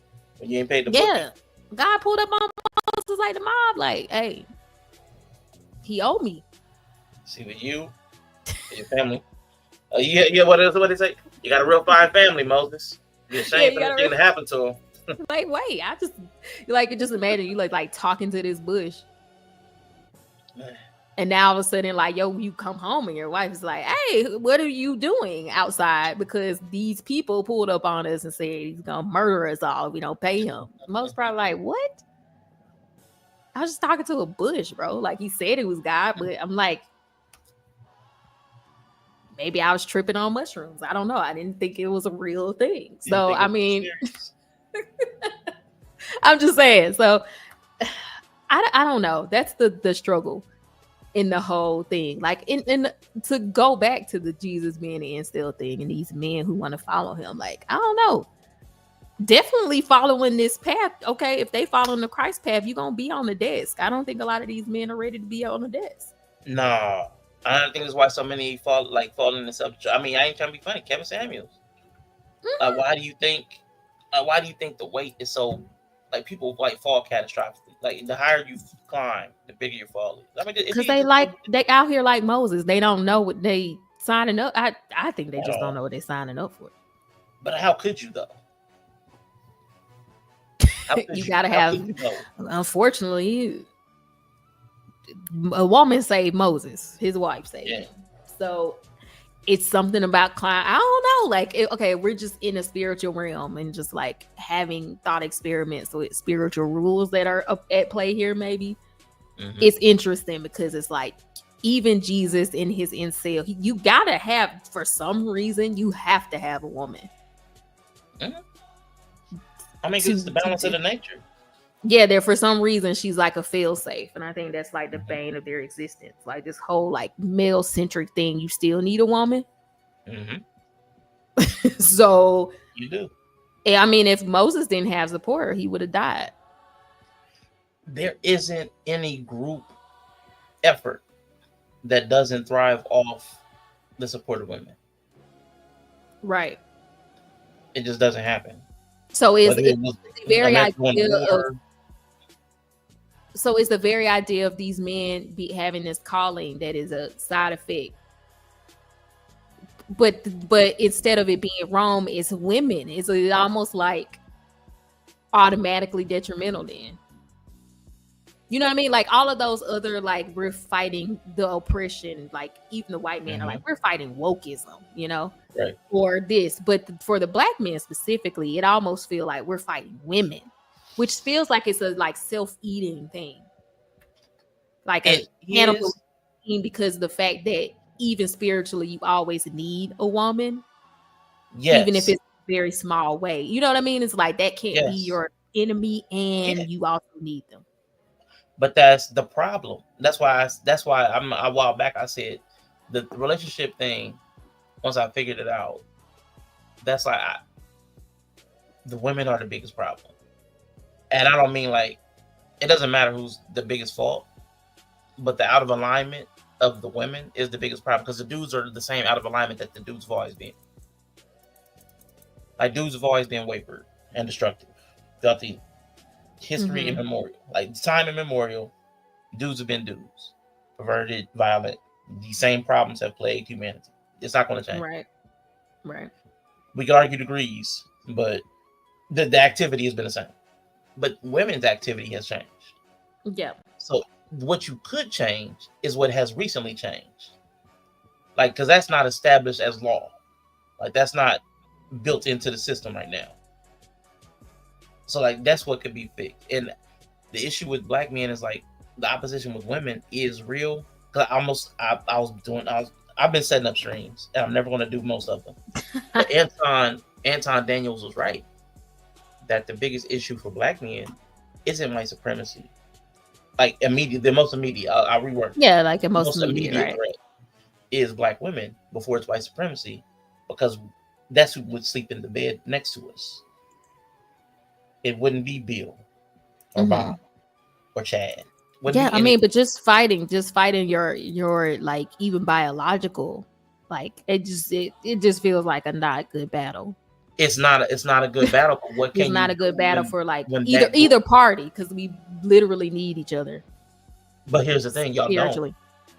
Spiritually, yes. No, I mean spiritually. No, I'm saying spiritually. Yeah, I got you. Yeah. That's what I mean. Like it just feels like the difference between a lot of those movements is we're fighting almost a pair bond spiritually and biologically that we can't ignore and get around. It's like that makes it harder. No, that's absolutely real. That's absolutely a way, because I see that as the problem with black people for real. Because black men, the opposition to black women is founded because they bought into white supremacist ideology, even though they don't know it. They're anti. But it's like you can't. What else? It's almost like they bought into white supremacy, but they're not white. So it's like, well, what can I? There's like this idea of white supremacy is like, well, because of like my skin color, I'm just superior. Like I haven't done anything to earn this. I'm just superior. And it's like, well, if you're black, you already don't have that. So then all you can really lean on is their misogyny, the white supremacists, included in their domination is domination over women as well. So it's like, it feels like it's almost just like a fallback to the only thing you really could. Because that whole, like, all of the ideas are dumb. They're just like, you're just born superior to somebody because you're a certain gender or race. It's all dumb. So it's like, well, we can't use our race, so the only thing we have left is gender. But it's still white supremacy. It's still white supremacy. But it's just like, what parts of it can we actually even logically stand on? Because we look stupid saying white is better. So we're just superior over the women, and they need to do what we say do. And that's just what it feels like. And that's what it feels like. And there may be some of that. I don't think that's the way guys are transmuting it, or like. I don't think that's the way that they're consciously processing it. Yeah. I don't think they think that's what it is. No. What I'm hearing from guys is, I've been told that to be a man, I'm supposed to be this model. Right. That model came out of white supremacist patriarchy. Whatever words you want to use. Yeah, right. Talking about white dominant, like imperialism, colonial, whatever, that everything that came out of that. That's what they're talking about. That's the model of manhood. It's still a very white thing. Right. And then now, black women have decided that that's what they expect out of black men too, for whatever the reason. Like, well, we expect that out of you now too. And it's like, oh wow, now that's new. Y'all always knew that we were different and weren't getting the same shakes in life. And I was like, no, we expect the same outcomes out of y'all verbally. That's what you're verbalizing. The verbalization is the program. Now, what y'all do, how y'all live out y'all's lives, that can be totally different. What's getting programmed and taught to people is what's being verbalized. And the verbalization is white supremacy. So that's having an impact on the black man. So it becomes like your ops now. And then y'all see the same thing out of us. It's like, well, y'all want these dudes. These dudes are white men. We're black. So we co-opt the methods of white men but then you reject that too. Yeah. I'll even use a recent example. Like a very public example was the whole Stephen A. Smith, Jasmine Crockett thing. The whole rhetoric is that black men need to become successful in capitalism. Stephen A. Smith has become successful in capitalism. He has learned the ways of the white man. Right. So he's done all the things that would be expected of somebody in this society to become successful. Then when he offers a suggestion to a black woman, it gets rejected as misogyny and an attack against a vulnerable population because she's getting fitted for bulletproof vest. So then you're telling these black men that they need to attain this level so that they can lead. Then when he tries to lead, you reject that. So it's like there's no level of acceptance what a black man has to offer. Because it's the same problem. Like, once again, it's like putting on white supremacy, but you're not white. So you'll never get that supremacy. You'll never get it. Like, and that's what I mean. It's like, it's you know what I mean? And it's like some men know that. Like, some men have realized that. Like, this is just white supremacy, so I'll never have it. It's like, it's never going to be enough. I think some men have realized that. But some men are buying into, like, well, I'll get what I can take, which is like capitally, or maybe I'll make enough money or like this, and then I'll be able to have a taste of that supremacy. But the reality is, grab a package. Give me like 2 minutes. Okay, yeah. But the reality is, I don't think you'll ever do enough to get a taste of that supremacy. It's just like, you kind of have to realize it's really just white supremacy. Like, I don't know. I think a lot of people just don't know what it sounds like coming from black people, because it's never going to be like the race. It's never going to be the racial aspect, because you can't afford that. So it's just going to sound a lot like traditionalism or all this other stuff. And it's like, yeah, it's all still the same. Like, in my opinion, I peep it as the same thing. It's all the same. So that's kind of why I just really don't buy into it at all, because I'm like, I know what this is, and it's all a lie. It's never going to be enough. So I don't know.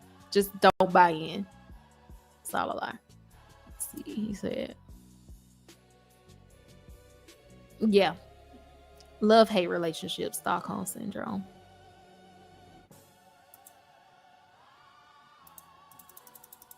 I also don't think that group necessarily has all the answers either.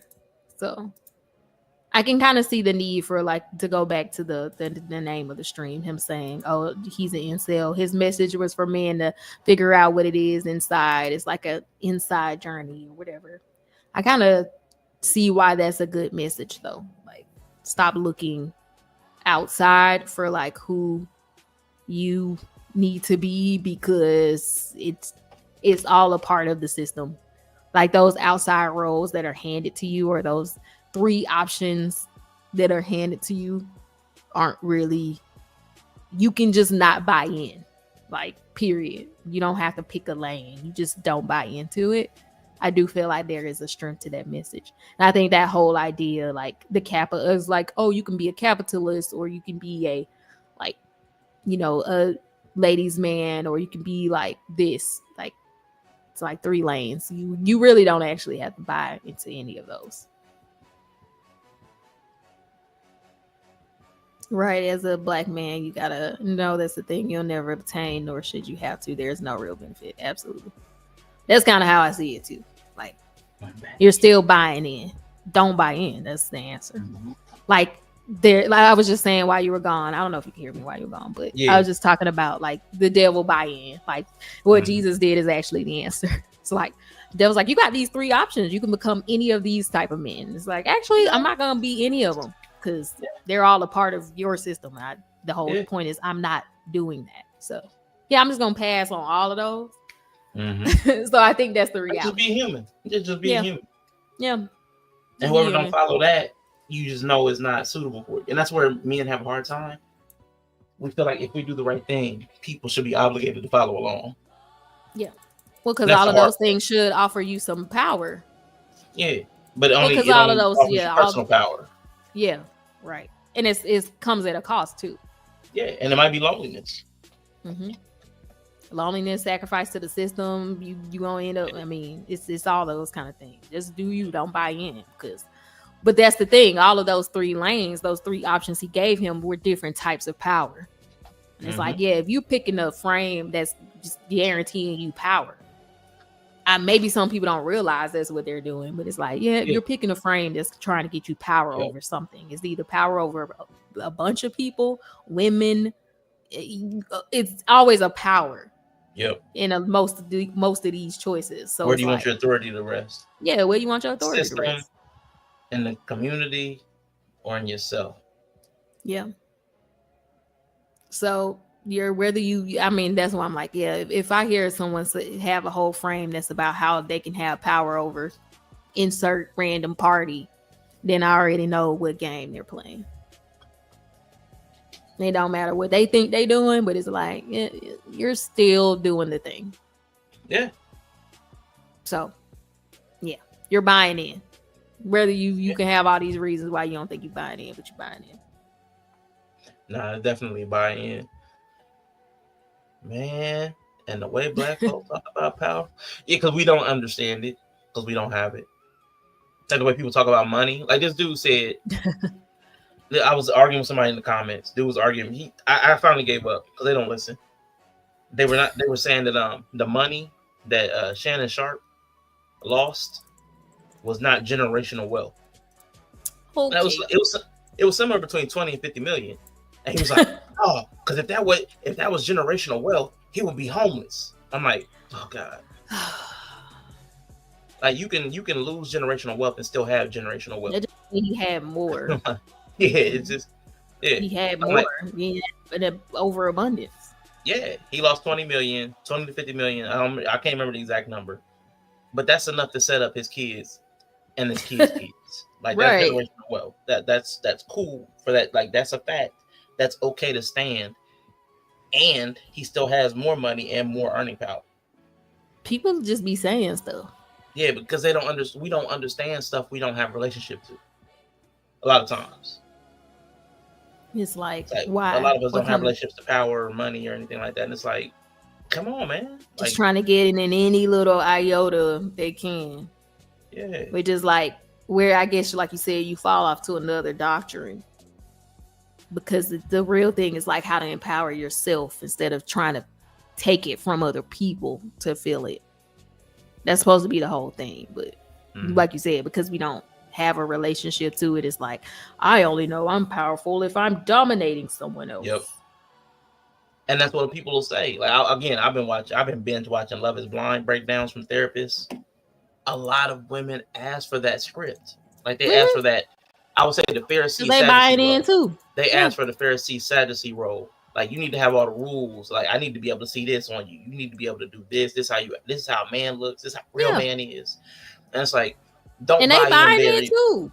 Right. Yeah, don't buy into that. Because women also buy into the system too. Trigger. Yeah, yes, everybody buys in. Yep. Yeah, that's what it's like. All women aren't like opposed to the system. They also buy into the system, even though they hate the system. Yeah. Yes. And they think they hate the system. Into it. Right. I was just listening to Yanni too. Okay, listen, I've been listening to too many people. So the Yanni, she was like, if we quit listening to what men say, there wouldn't be no society, because men make the society, and if we don't do what they say, then we could eliminate like the patriarchy essentially. If we quit doing what the men think and what they want, then there'll be no more patriarchy. But I'm like, guess what, ladies? Y'all actually participate in this stuff. Like y'all reinforce it. It's not just the dudes. Yeah, you like you said, I don't like it. I'm still in it. Like I'm not here because I like it, but I'm, like that whole thing. Like both can be true. Yeah. Like people can hate a system and still buy into it. Yeah. And keep it going. Absolutely. And absolutely keep it going. So that's the whole thing. It's like also posturing, like how you looking for power, but then looking to the people you trying to dominate tell you when you're doing it right. It's just like really weird. It's a whole bunch of weird dynamics. It's just like really strange. Yeah. Like even when we were talking about that whole thing about like, what was it like? We were talking about the woman because we had a clip of the woman who was talking about feeling like inadequate or something like that. And I was like, well, she just might actually be inadequate. Yeah, you and or Yella. Deeply inside feels like she's inadequate. But the whole thing is like authority, like how to walk in authority, which is kind of like what it talks about. But it's like, I know this because, for instance, I work with people like I've been a nurse for a little under 10 years or whatever, and I'm pretty young compared to a lot of my coworkers. But I meet nurses all the time, been nurse 30 years, 50, older than me, like, and by all means should be not an authority over me, but they should know their stuff. They should be able to stand in their own authority as an expert. But it's like they posture themselves all the time. It's like no better than a new person.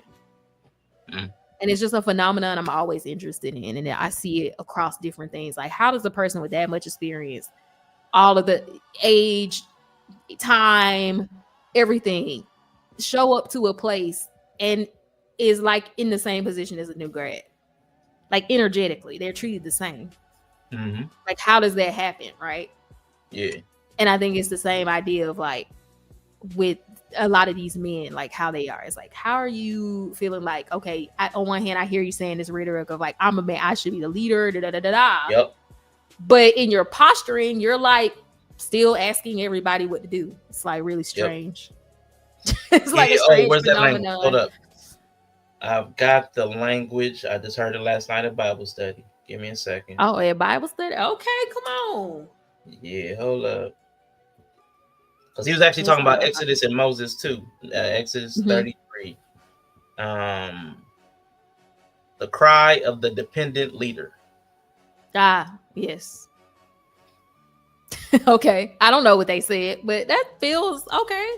Yeah. It's the cry of the dependent leader.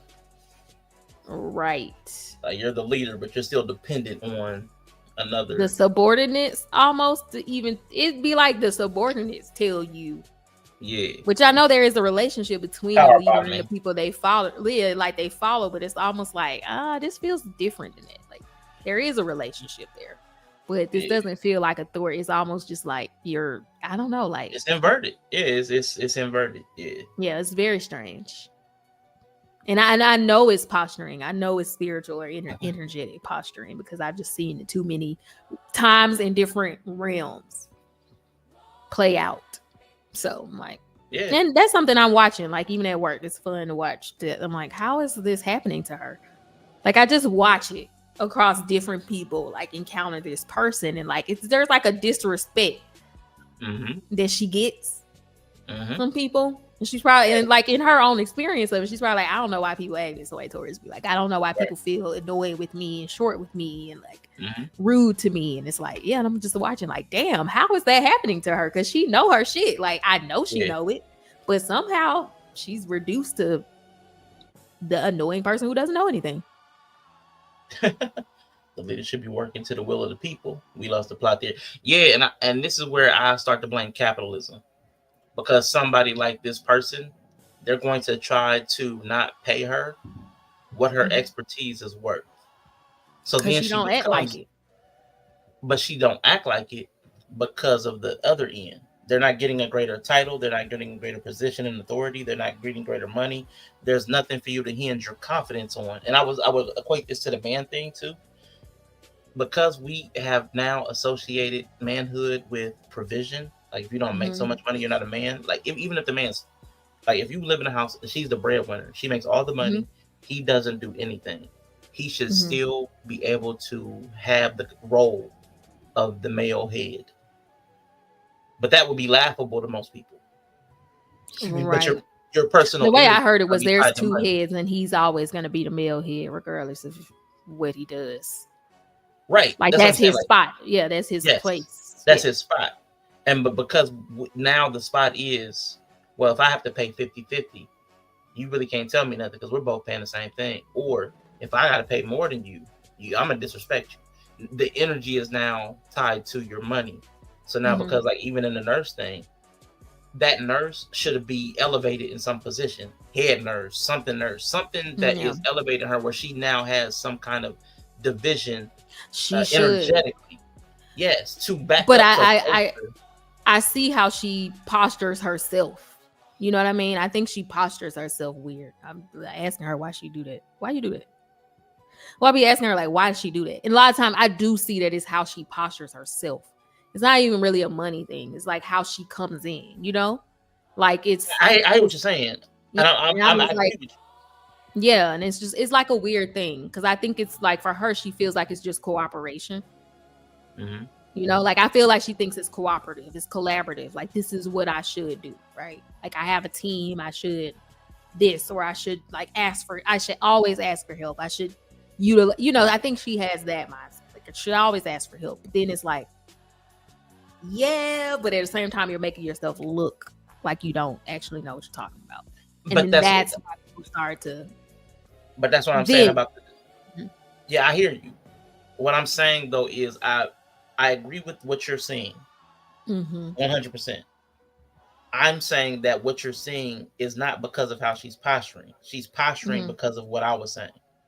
Like the system shaped the individual, and now the individual is being blamed for how she interfaces with the system.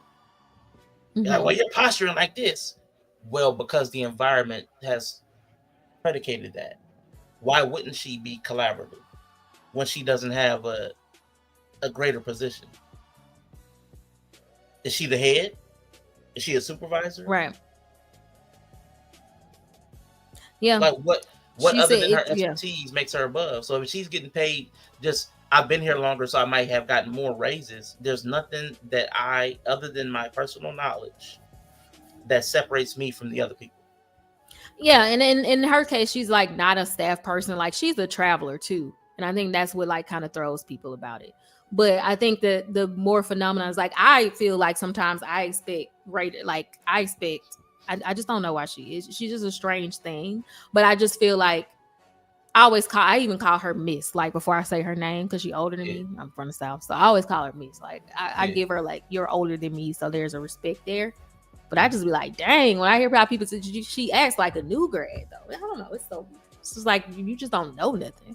And it's almost like for me, I haven't been there long, you know? And I like came in and it's like, I'm younger. I haven't been there that long. I haven't been a nurse as long, but people oftentimes walk in and will ask me, like the charge nurse will be there and people will be like, hey, they come talk to me, you know? There's a weird thing about sometimes I don't think people realize like what they give off. And I think it's always just a misunderstanding of like, this is how it's supposed to go. Like you said, like I should collaborate, but it's like, well, are you collaborating or are you like dependent? Like the dependent leader kind of thing. Like, are you dependent or are you collaborating? It's like there's a line of efficiency versus like now you're just becoming not efficient. So let me analogize it.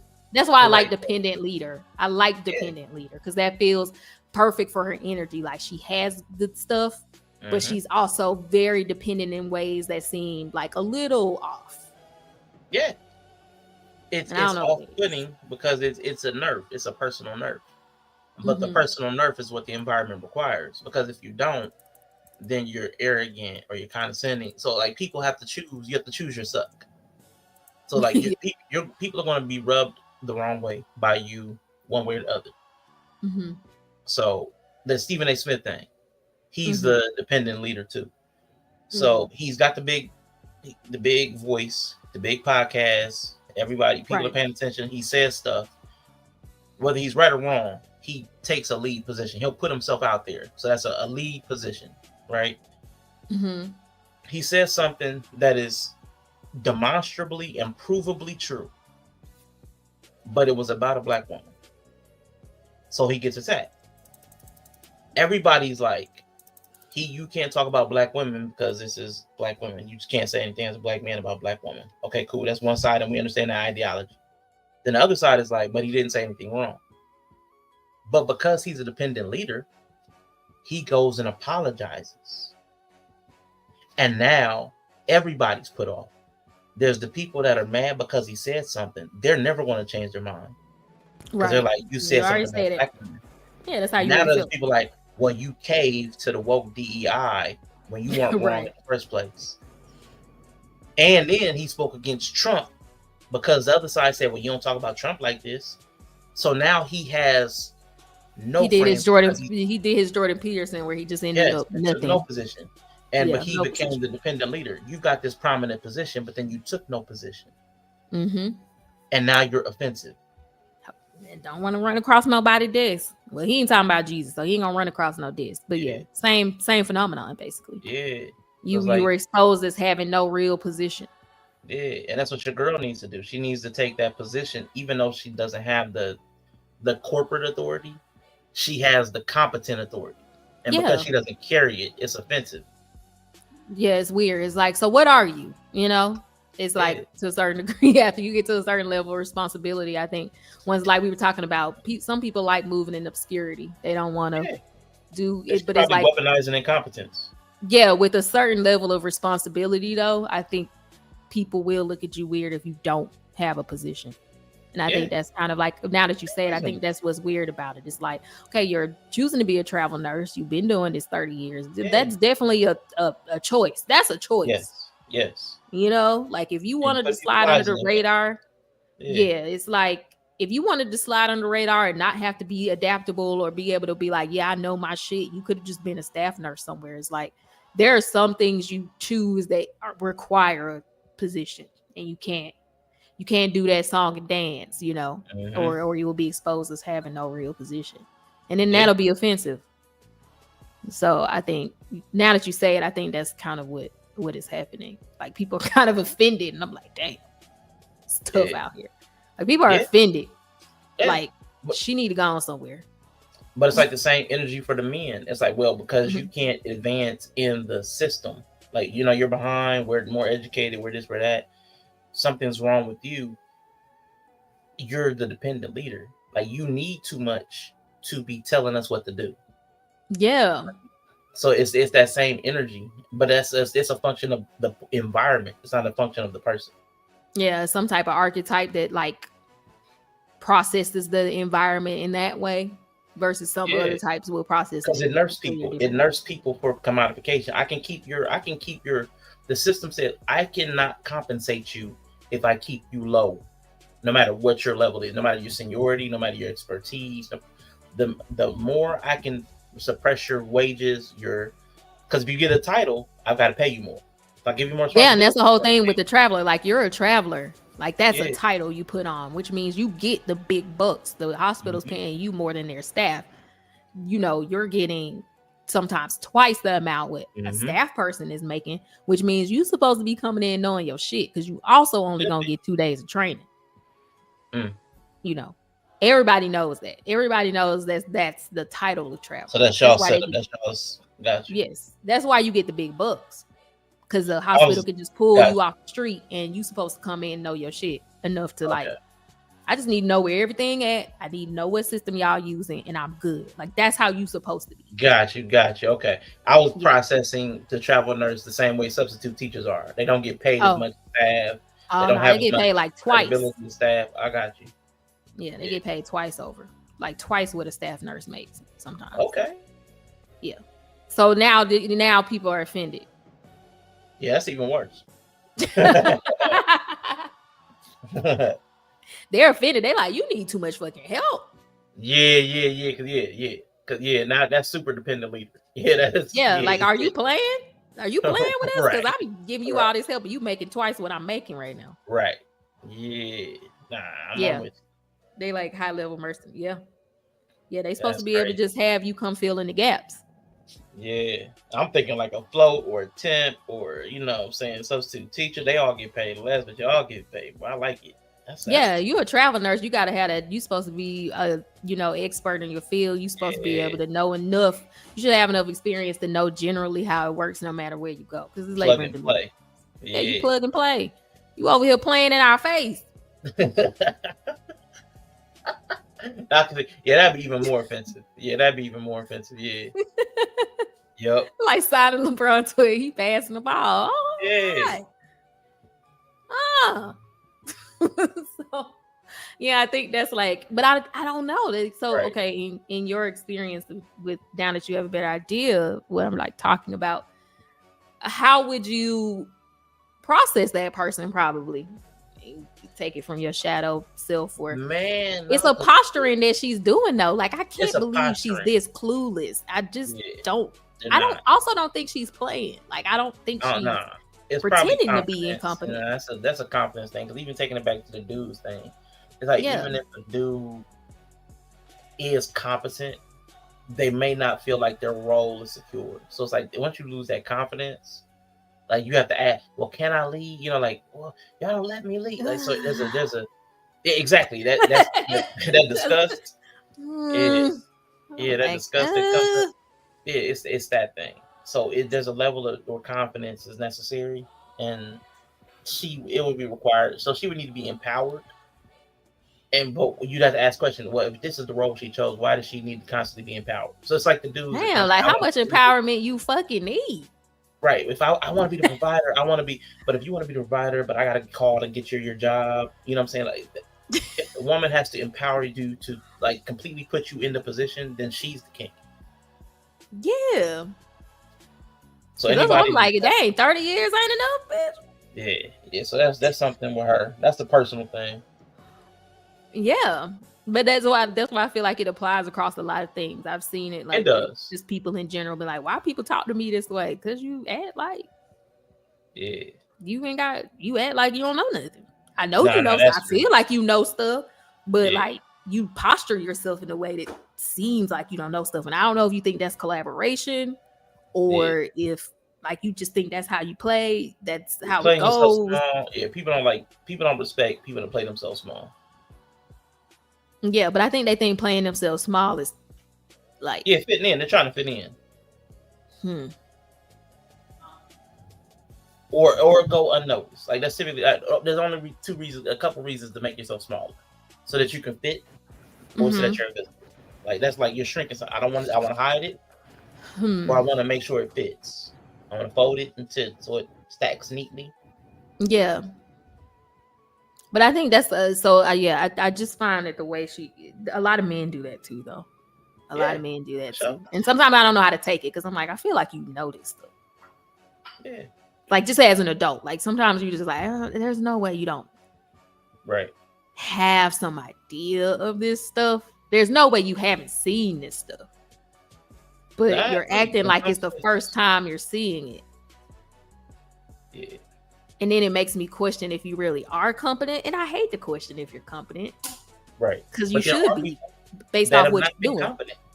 Yeah, there are people that have skated. There's all kinds of scenarios. But generally, you're speaking, you're right. The worst part of me just be like, you slow. Then that's when I started just thinking people slow. Yeah. But I feel like that's the worst of me, though.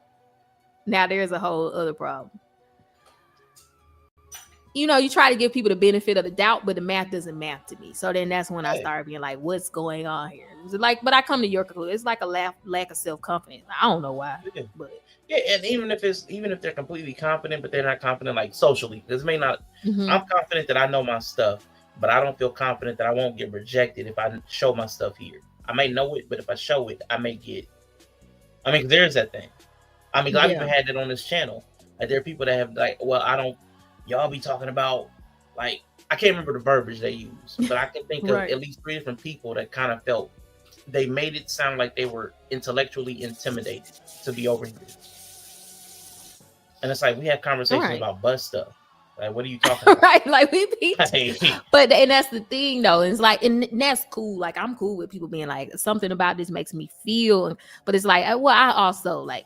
But that's a me thing, right? Like I wouldn't take on a title that would not require, but there would be an expectation that I have that level of competency. I just won't take on the title. If I feel like I can't rise to the occasion, I wouldn't take on the title and then just be like, well, I'm not really sure I can do this. Like, I don't know. Well, you just didn't have to do that. Like you just didn't have to be a traveler. You could have just been staffed somewhere where it's consistent and you don't have to guess. Like, you don't have to feel shaky or unsure. Like you just not do that. And that's like the only part where I start having a problem where people take on things and then want to, and it's cool. Like first week or two, you like, I'm not really sure how it work around here. I'm just going to play it cool and see how it works. But you can't stay there. You 10 weeks in, your contract only 13 weeks. Like, I'm with you. When do you lock in? Because now I'm feeling like I got gypped. And when we like turn that into the men conversation, being competent is like, okay, you didn't have to take on some of these titles. Yeah, and that's true. But I'm here's the thing. Like it goes back to my commodification thing. a lot of the things that you want in life are behind a paywall. Yeah, and behind the title. I may have to take a job that's higher paying that I'm not really qualified for to get what I want, or to get what I believe that I want, or and to then get that's what people the tell me that. Yeah, the confidence thing comes through. Mm-hmm. That's why like it definitely comes back to self-confidence. Yeah, because I definitely do shit level. I feel like I'm not qualified to do, but you ain't gonna know. I mean, you're not. I'm just not gonna give that. But then there's some people who can't, who don't do that. Yeah. They just be like, I'm not sure. I'm not sure. Because I'll say that's where we are now with the role of like husband and parent, husband and father, or wife and mother. Like people take on that role without knowing like some of the requirements of it. So then they're incompetent. And I know there's a lot of jokes about it, like first kid, second kid, like the way you treat the second kid is totally different because you're much more confident because you experienced it. But that lack of experience is one thing. But then once you've experienced it and you're still shaky, you've still never growing in your confidence, that's a personal problem. But there's a lot of people with that inability to develop through experience. Like that is that self-confidence, I guess is the word. There's sometimes it's competence and sometimes it's confidence. But there's a certain level, if your confidence, there is a point where if you aren't self-confident, you'll never feel competent enough. Correct. I think that's like the phenomenon that I'm talking about. Like you definitely competent. Yeah. If you say you can or you can't, you're right. Yeah. There's a certain point where, because I'm like, you definitely competent. Like, and that's the thing, is be like, I trust you. Like even with her, it's like, girl, 30 years, like you tell me. She be asking me stuff, girl. But then 30 years in.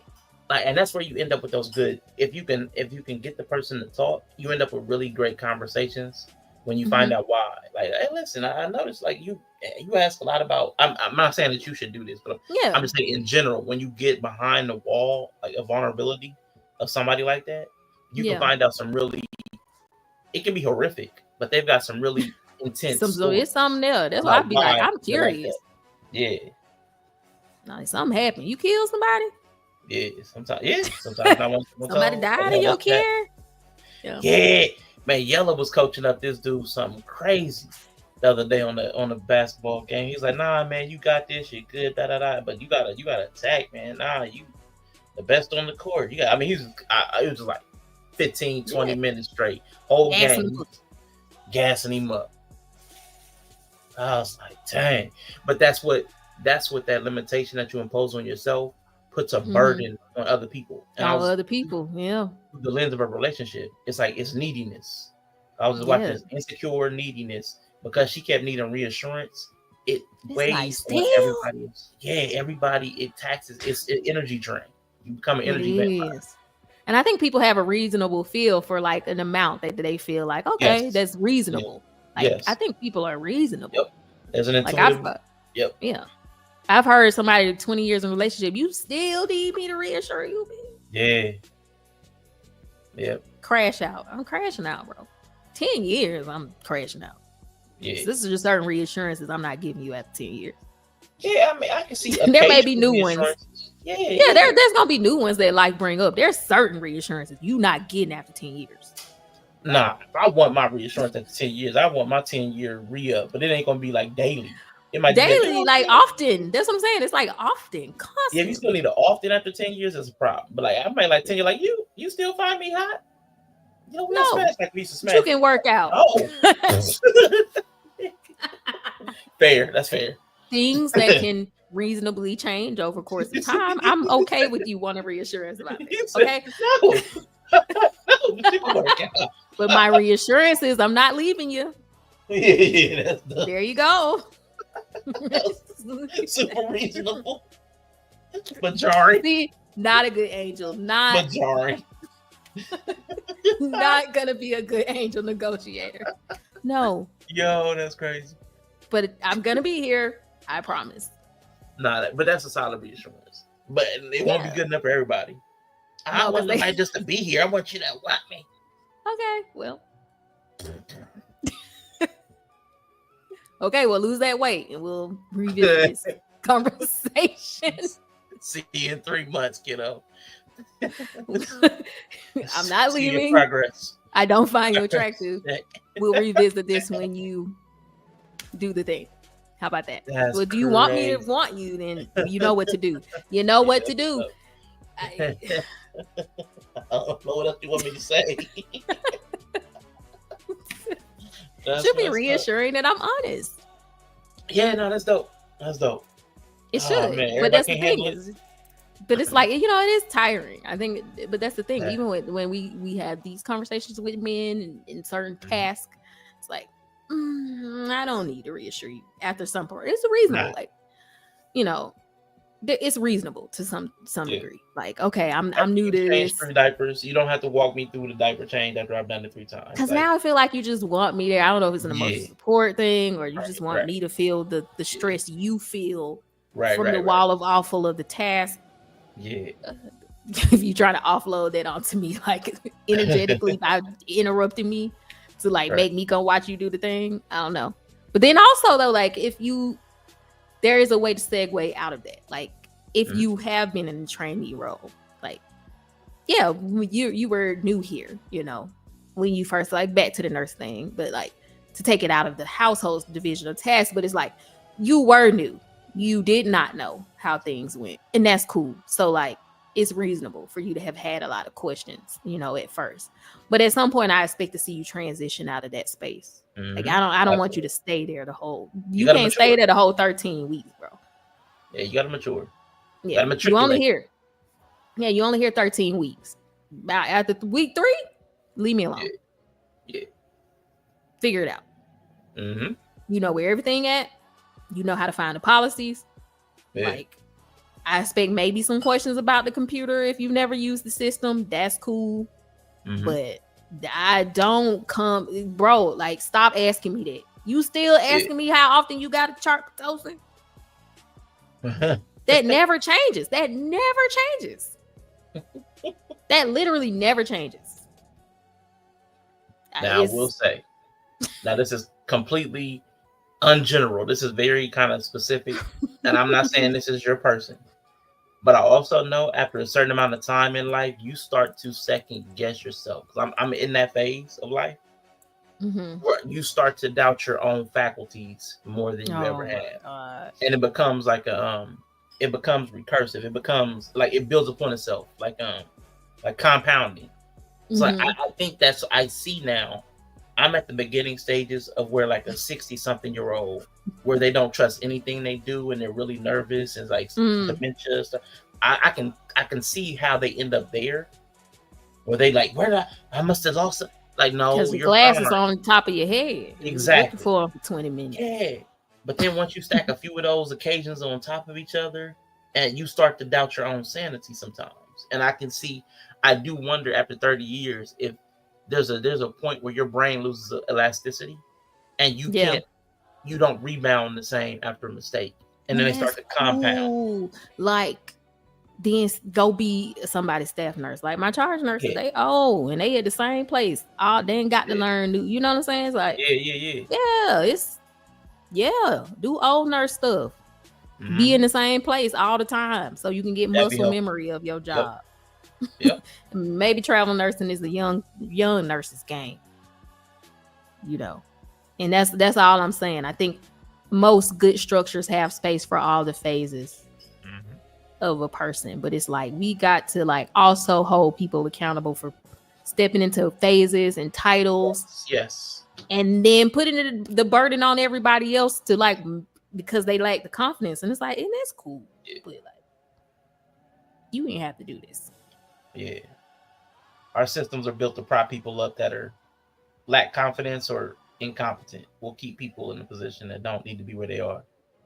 Yeah, but like you said, the capitalism drives them because they want more. They want the power or the access, but like not necessarily the responsibility that comes with it. It's like, nah, you're gonna get this responsibility. Yeah, you're gonna, and it's actually gonna be offensive. It's gonna be offensive if you try to give it to me.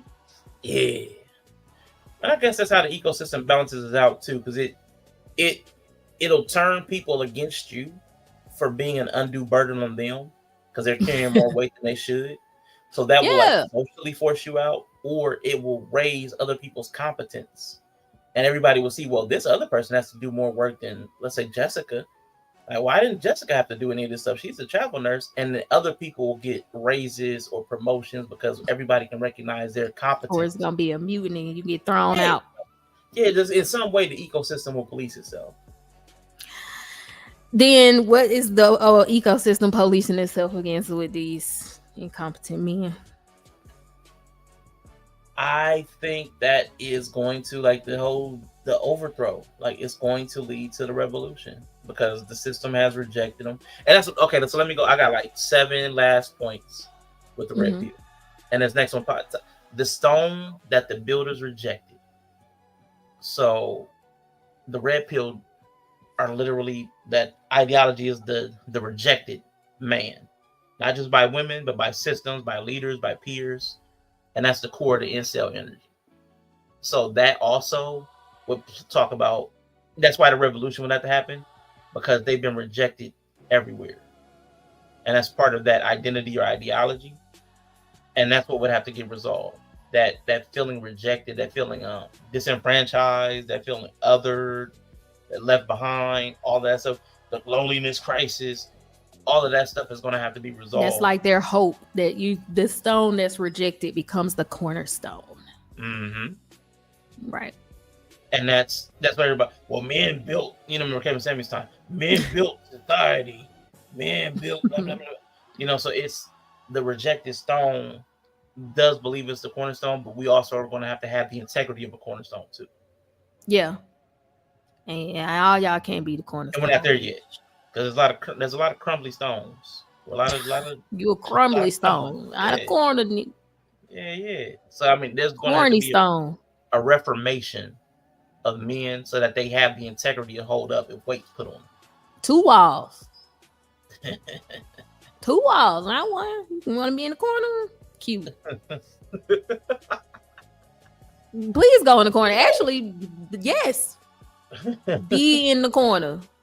We want you there. It's cute in the corner. I love that message. Yeah. The outskirts. The fringe. I don't like the way you're taking this. I'm just I don't like the direction you're taking. Glorify the corner. Absolutely. Yeah, putting us in timeout. Go in the corner and stay there. You're the chief cornerstone. You can get a super title on it. Chief cornerstone. Yeah, okay. Special. Yeah, okay. I'll give you whatever title makes you special. Go in the corner and stay there. The corner piece of the puzzle. Going whole weight. Yeah. I love it. You out the way and holding weight. That is regular stone. I love it. Regular stuff. You out the way, holding pressure. Perfect spot for a man. Love it. That's going to be part of it, man. Understanding that that's part of it, that rejection ideology, like becoming the cornerstone, but you have to be reliable. You have to be load bearing. And that's a system reformation. Like, cause right now the dudes aren't load bearing. And that's a system. Our system. Crumble. Yeah, the system is holding all the weight. Our system is holding all the weight. So it's like, men haven't had the whole weight for a long time, and with AI, we have less mental weight. She right though. The fringe is typically regarded as cool kids type, antisocial. Yeah, fight the system. Yeah, for sure. Yeah, go out. Go be outside. Go in the corner. Be on the edge. You can't be the roof. Okay. So that was the first one that I got from I got that one from AI. So AI gave me 7. So that was the first of the 7. The second one it gave me was foxes have holes. So from Matthew 8:20 and Luke 9:58. So Jesus had no stable home, no inheritance, no land. So that tracks with the red pill nation of male disposability. Expected to build value with no resources. So that's a second one with Jesus and the red pill. And not to sound bleak, but the best thing he did for us all. I'm not gonna say that. Come on, say it. He died. Wow. You know that angel thing you was talking about? The angel advocating? Angel advocate? I'm an advocacy angel, okay? Oh, God. You know the best thing? He died. Why don't you try dying? Y'all try dying yet? We used to have wars so y'all could die. Okay. We know the threshold is at its limit. Yeah. I do think there does need to be something, and I think that's where I think that's like the ecosystem doing its thing. Like we have to have some unrest so the dudes will throw themselves into danger. Like there has to be, even though we be all anti, all the violence in the streets. I think that's just part of the ecosystem. Dudes just need to go die off. Like that's just part of the system. The sacrifice number is low. We got to get some blood up in here. Because it'd be like, we like a small percentage of the men are having a majority of the kids, and that's probably always been the way because so many dudes was dying young in war. It's probably always been that way. Too many people survive for sure. Now. Yeah, too many. Yeah, it's too many. Or dudes. Old age, which used to be like 50. Yeah. People just alive. Yeah, so we have a new problem. Just the problem of life. We have the problem of living, and we haven't solved that yet. Too many people. Everybody alive. God is disgusted. I just know it. He's like, too many people alive. Mm-hmm. Turnover rate is too low. Yeah, you gotta get this. I need fresh souls. Yes, fresh ones. Yeah, man need something to rally behind. Cornerstone. Yeah. I love it. But it's like he lifted what was low. That was his whole thing. Like what's last will come first. Everybody can't be the top. Somebody got to be the cornerstone, which is at the bottom. Yeah. Everybody can't be the capstone. Yeah. You were not the front door. You not. Nobody don't even be looking at the cornerstone of the damn building. Nobody. I'm gonna go look at the cornerstone of a building today. Yeah, and it'll probably, especially at a church, like, because they'll sometimes engrave the cornerstone. They'll be like, there's a lodge. There's a Mason lodge like around the corner from me. Yeah, they'll probably have something written in it. I always like that. That's cute. Yeah, we need to like hold up people who sacrifice themselves. Make sacrifice great again. Yes. And that's necessary. Because that way it's not just destruction for destruction's sake. It's like you're serving the community or humanity. You're doing something beneficial with your recklessness. You're right. I do love the idea that Christ is the red pill, and they need to really get on that sacrifice train. We could definitely use some worthy sacrifices. Yeah. To the tune of all of them. So I hope they rise to the occasion. It would be nice. So we'll see if the perversion of the red pill incel ideology wins out, or if the true nature of the internal revolution emerges somewhere. I mean, because again, that's the whole Jordan Peterson, the Justin Wilson. Like, there are people who are talking about the internal reformation of the soul, and then that will transform the people around you. There are people that have that conversation, but it does not land the same as the entertaining, vitriolic, agitated message. And like you said, I think it's an ecosystem thing. I think sometimes in our context of modern comfort, we look back at these heroic men who sacrificed themselves. Like, I always have a random intrusive thought about how men used to line up and stare down cannons that they knew was going to hit them because they just lined up. And it was like a gentleman's war, which is like crazy to me. Bitch, ain't no motherfucking way. I'm marching at the cannon knowing I'm going to get hit. And I'm just going to stand there. But that's crazy. But at the same time, I think we look back at that and we're like, those men that were just so brave. And no, I think society just had let them know that they were worthless for so long that they had nothing to lose. I mean, like, I don't think we ever looked, because you can think of those highly hierarchical societies that also existed alongside those men who were poor and had nothing else. They didn't own land. A lot of them were promised land or freedom or something on the back end of war. Yeah. They had nothing to lose. They really, I think the bravery was like desperation, actually. No, I'm with that. Yeah, the story has just been rewritten to make them heroes because they were brave. But they were just like, bitch, I'm poor. I'm like a serf. I have no land. We are going to starve this winter probably. You know? Yeah. So yeah, I probably should just go fight. Yeah, but then at least I'll be a hero.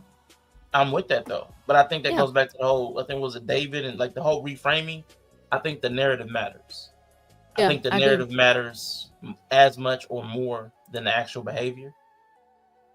Because that's what you live off of is what the story you're telling yourself.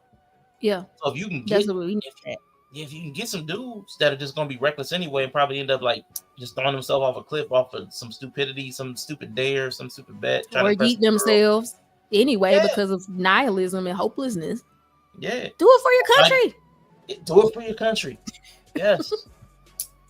Yes. Do it for your country. Grenade for your brother. Like, okay, there's a grenade, jump on it and save your troop. You know, like that kind of Purple hearts for everybody. Absolutely. They dead. They probably ain't even gonna see it. But hey, ain't gonna see it. They were great. They matter. But that also convinces other people that it's worth doing it because you see how they're lionized, got like they're commemorated. You see all that, and it's like, wow. Like the same way right now that people are starting to emulate and look up to spree shooters. Yeah. Imagine it just being a warrior that just because that's like a human mechanism anyway. We tell a story. We we make heroes in historical. We look back on it fondly. So it's like that's gonna happen. But right now we have, like you said, those people being propped up, or people who just talk shit online and then got murked. Now that's like, oh, they're a hero. And it's like, well, if we're gonna be doing this, can we just bring back like classic I stood in front of a cannon and got shot in the face heroes? Because I like those better. Because as much as I like your boyfriend Luigi, like that's who else recently has had a positive story. Like even like that's kind of like sadistic. We're celebrating a dude when he killed somebody in cold blood, but it's like we don't have a heroic story of somebody that stood up for the people. Because I can't even say that he necessarily did it for the people. He might have done it for self-serving. Yeah, to try to mobilize people, but more in like a Joker way, an anarchist way. Yeah, not like that. Not even trying to. Okay, if I do this, then they're going to lower drug prices for seniors. It wasn't right. Yeah, so. It wasn't real. He could have did it a different way if he really wanted that message to be surely. If he wanted to make sure that message was given, he could have probably done a few more things to do that. But so the fact that he didn't and he thought about it means that he probably wasn't trying to do that. But I think sometimes that's what the older men in power get the feeling of. Like they feel the restlessness of the young men. Like I do think some of the like warmongering that we see going on is a spiritual knowing of the older men in power that they have too many restless young men. Yeah, and I get it. And it's also visible. Like when everybody has enough time to be going out for like Black Lives Matter protests. Yeah, they need something to do. Yeah, they need something to do. Oh, it's a work day, and we got 100,000 people out. We need to go fight somebody. Oh, they gonna tear the house up. They need to go outside. Yep. Yeah. So I'm with that. Spiritual energy is real. I never want to ever again in my life get to the place where I'm dismissing spiritual stuff. I feel like it's just a different lens that you can look at the same thing through. Right. Yeah. But to me, it always feels like it's better to look at it that way because sometimes two things that feel unrelated only make sense in the spirit. Yeah. Like how are these two phenomena related? How are these old crazy white men warmongering wars out of nowhere? Why is the whole world suddenly on fire with the need to kill each other? It's probably too many restless young men. Yeah. Because we haven't had the age of expansion has been settled for a long time, and industrialization has been cleaned up and mechanized like so efficiently that people aren't just dying from industrial accidents. They're not dying from wars. Like what we do for some foreskins, my guy. We do for some foreskins, and somebody knows it. Yeah, we do. Invoices. Yeah, so we got to deliver, but I have to go get the little. I enjoyed this conversation. I can't wait for more inflammatory combos like this. Yeah, I got a whole list. So Bree, go get the little, man. Appreciate you hanging with me, y'all. I'm gonna slide out to Bree. Thank you, Yella. Thanks for kicking it with me. Anybody that watches this on replay, because very few people watch replays anymore, and I miss y'all. But thank y'all anyway, regardless. And all the people that used to come by, man, miss y'all too, man. Hopefully everybody's doing well. So if you pop this in and you hear this moment, man, I just hope y'all doing well. stop by and say hey sometime. Send me a message. All right, y'all. I'm out. Let me turn the music up. Hold up. That's how we're gonna end this. I had to make this for the stream. Some little gospel-y.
I might have to use that for my next promo for my little digital wrestler over on SWF, man. Come on, man. I like these beats, man. AI beats, man. Forget stealing other people's beats when you can make your own. You know what I'm saying, man? Everybody mad at AI. But I'm out, y'all. Love y'all. Peace.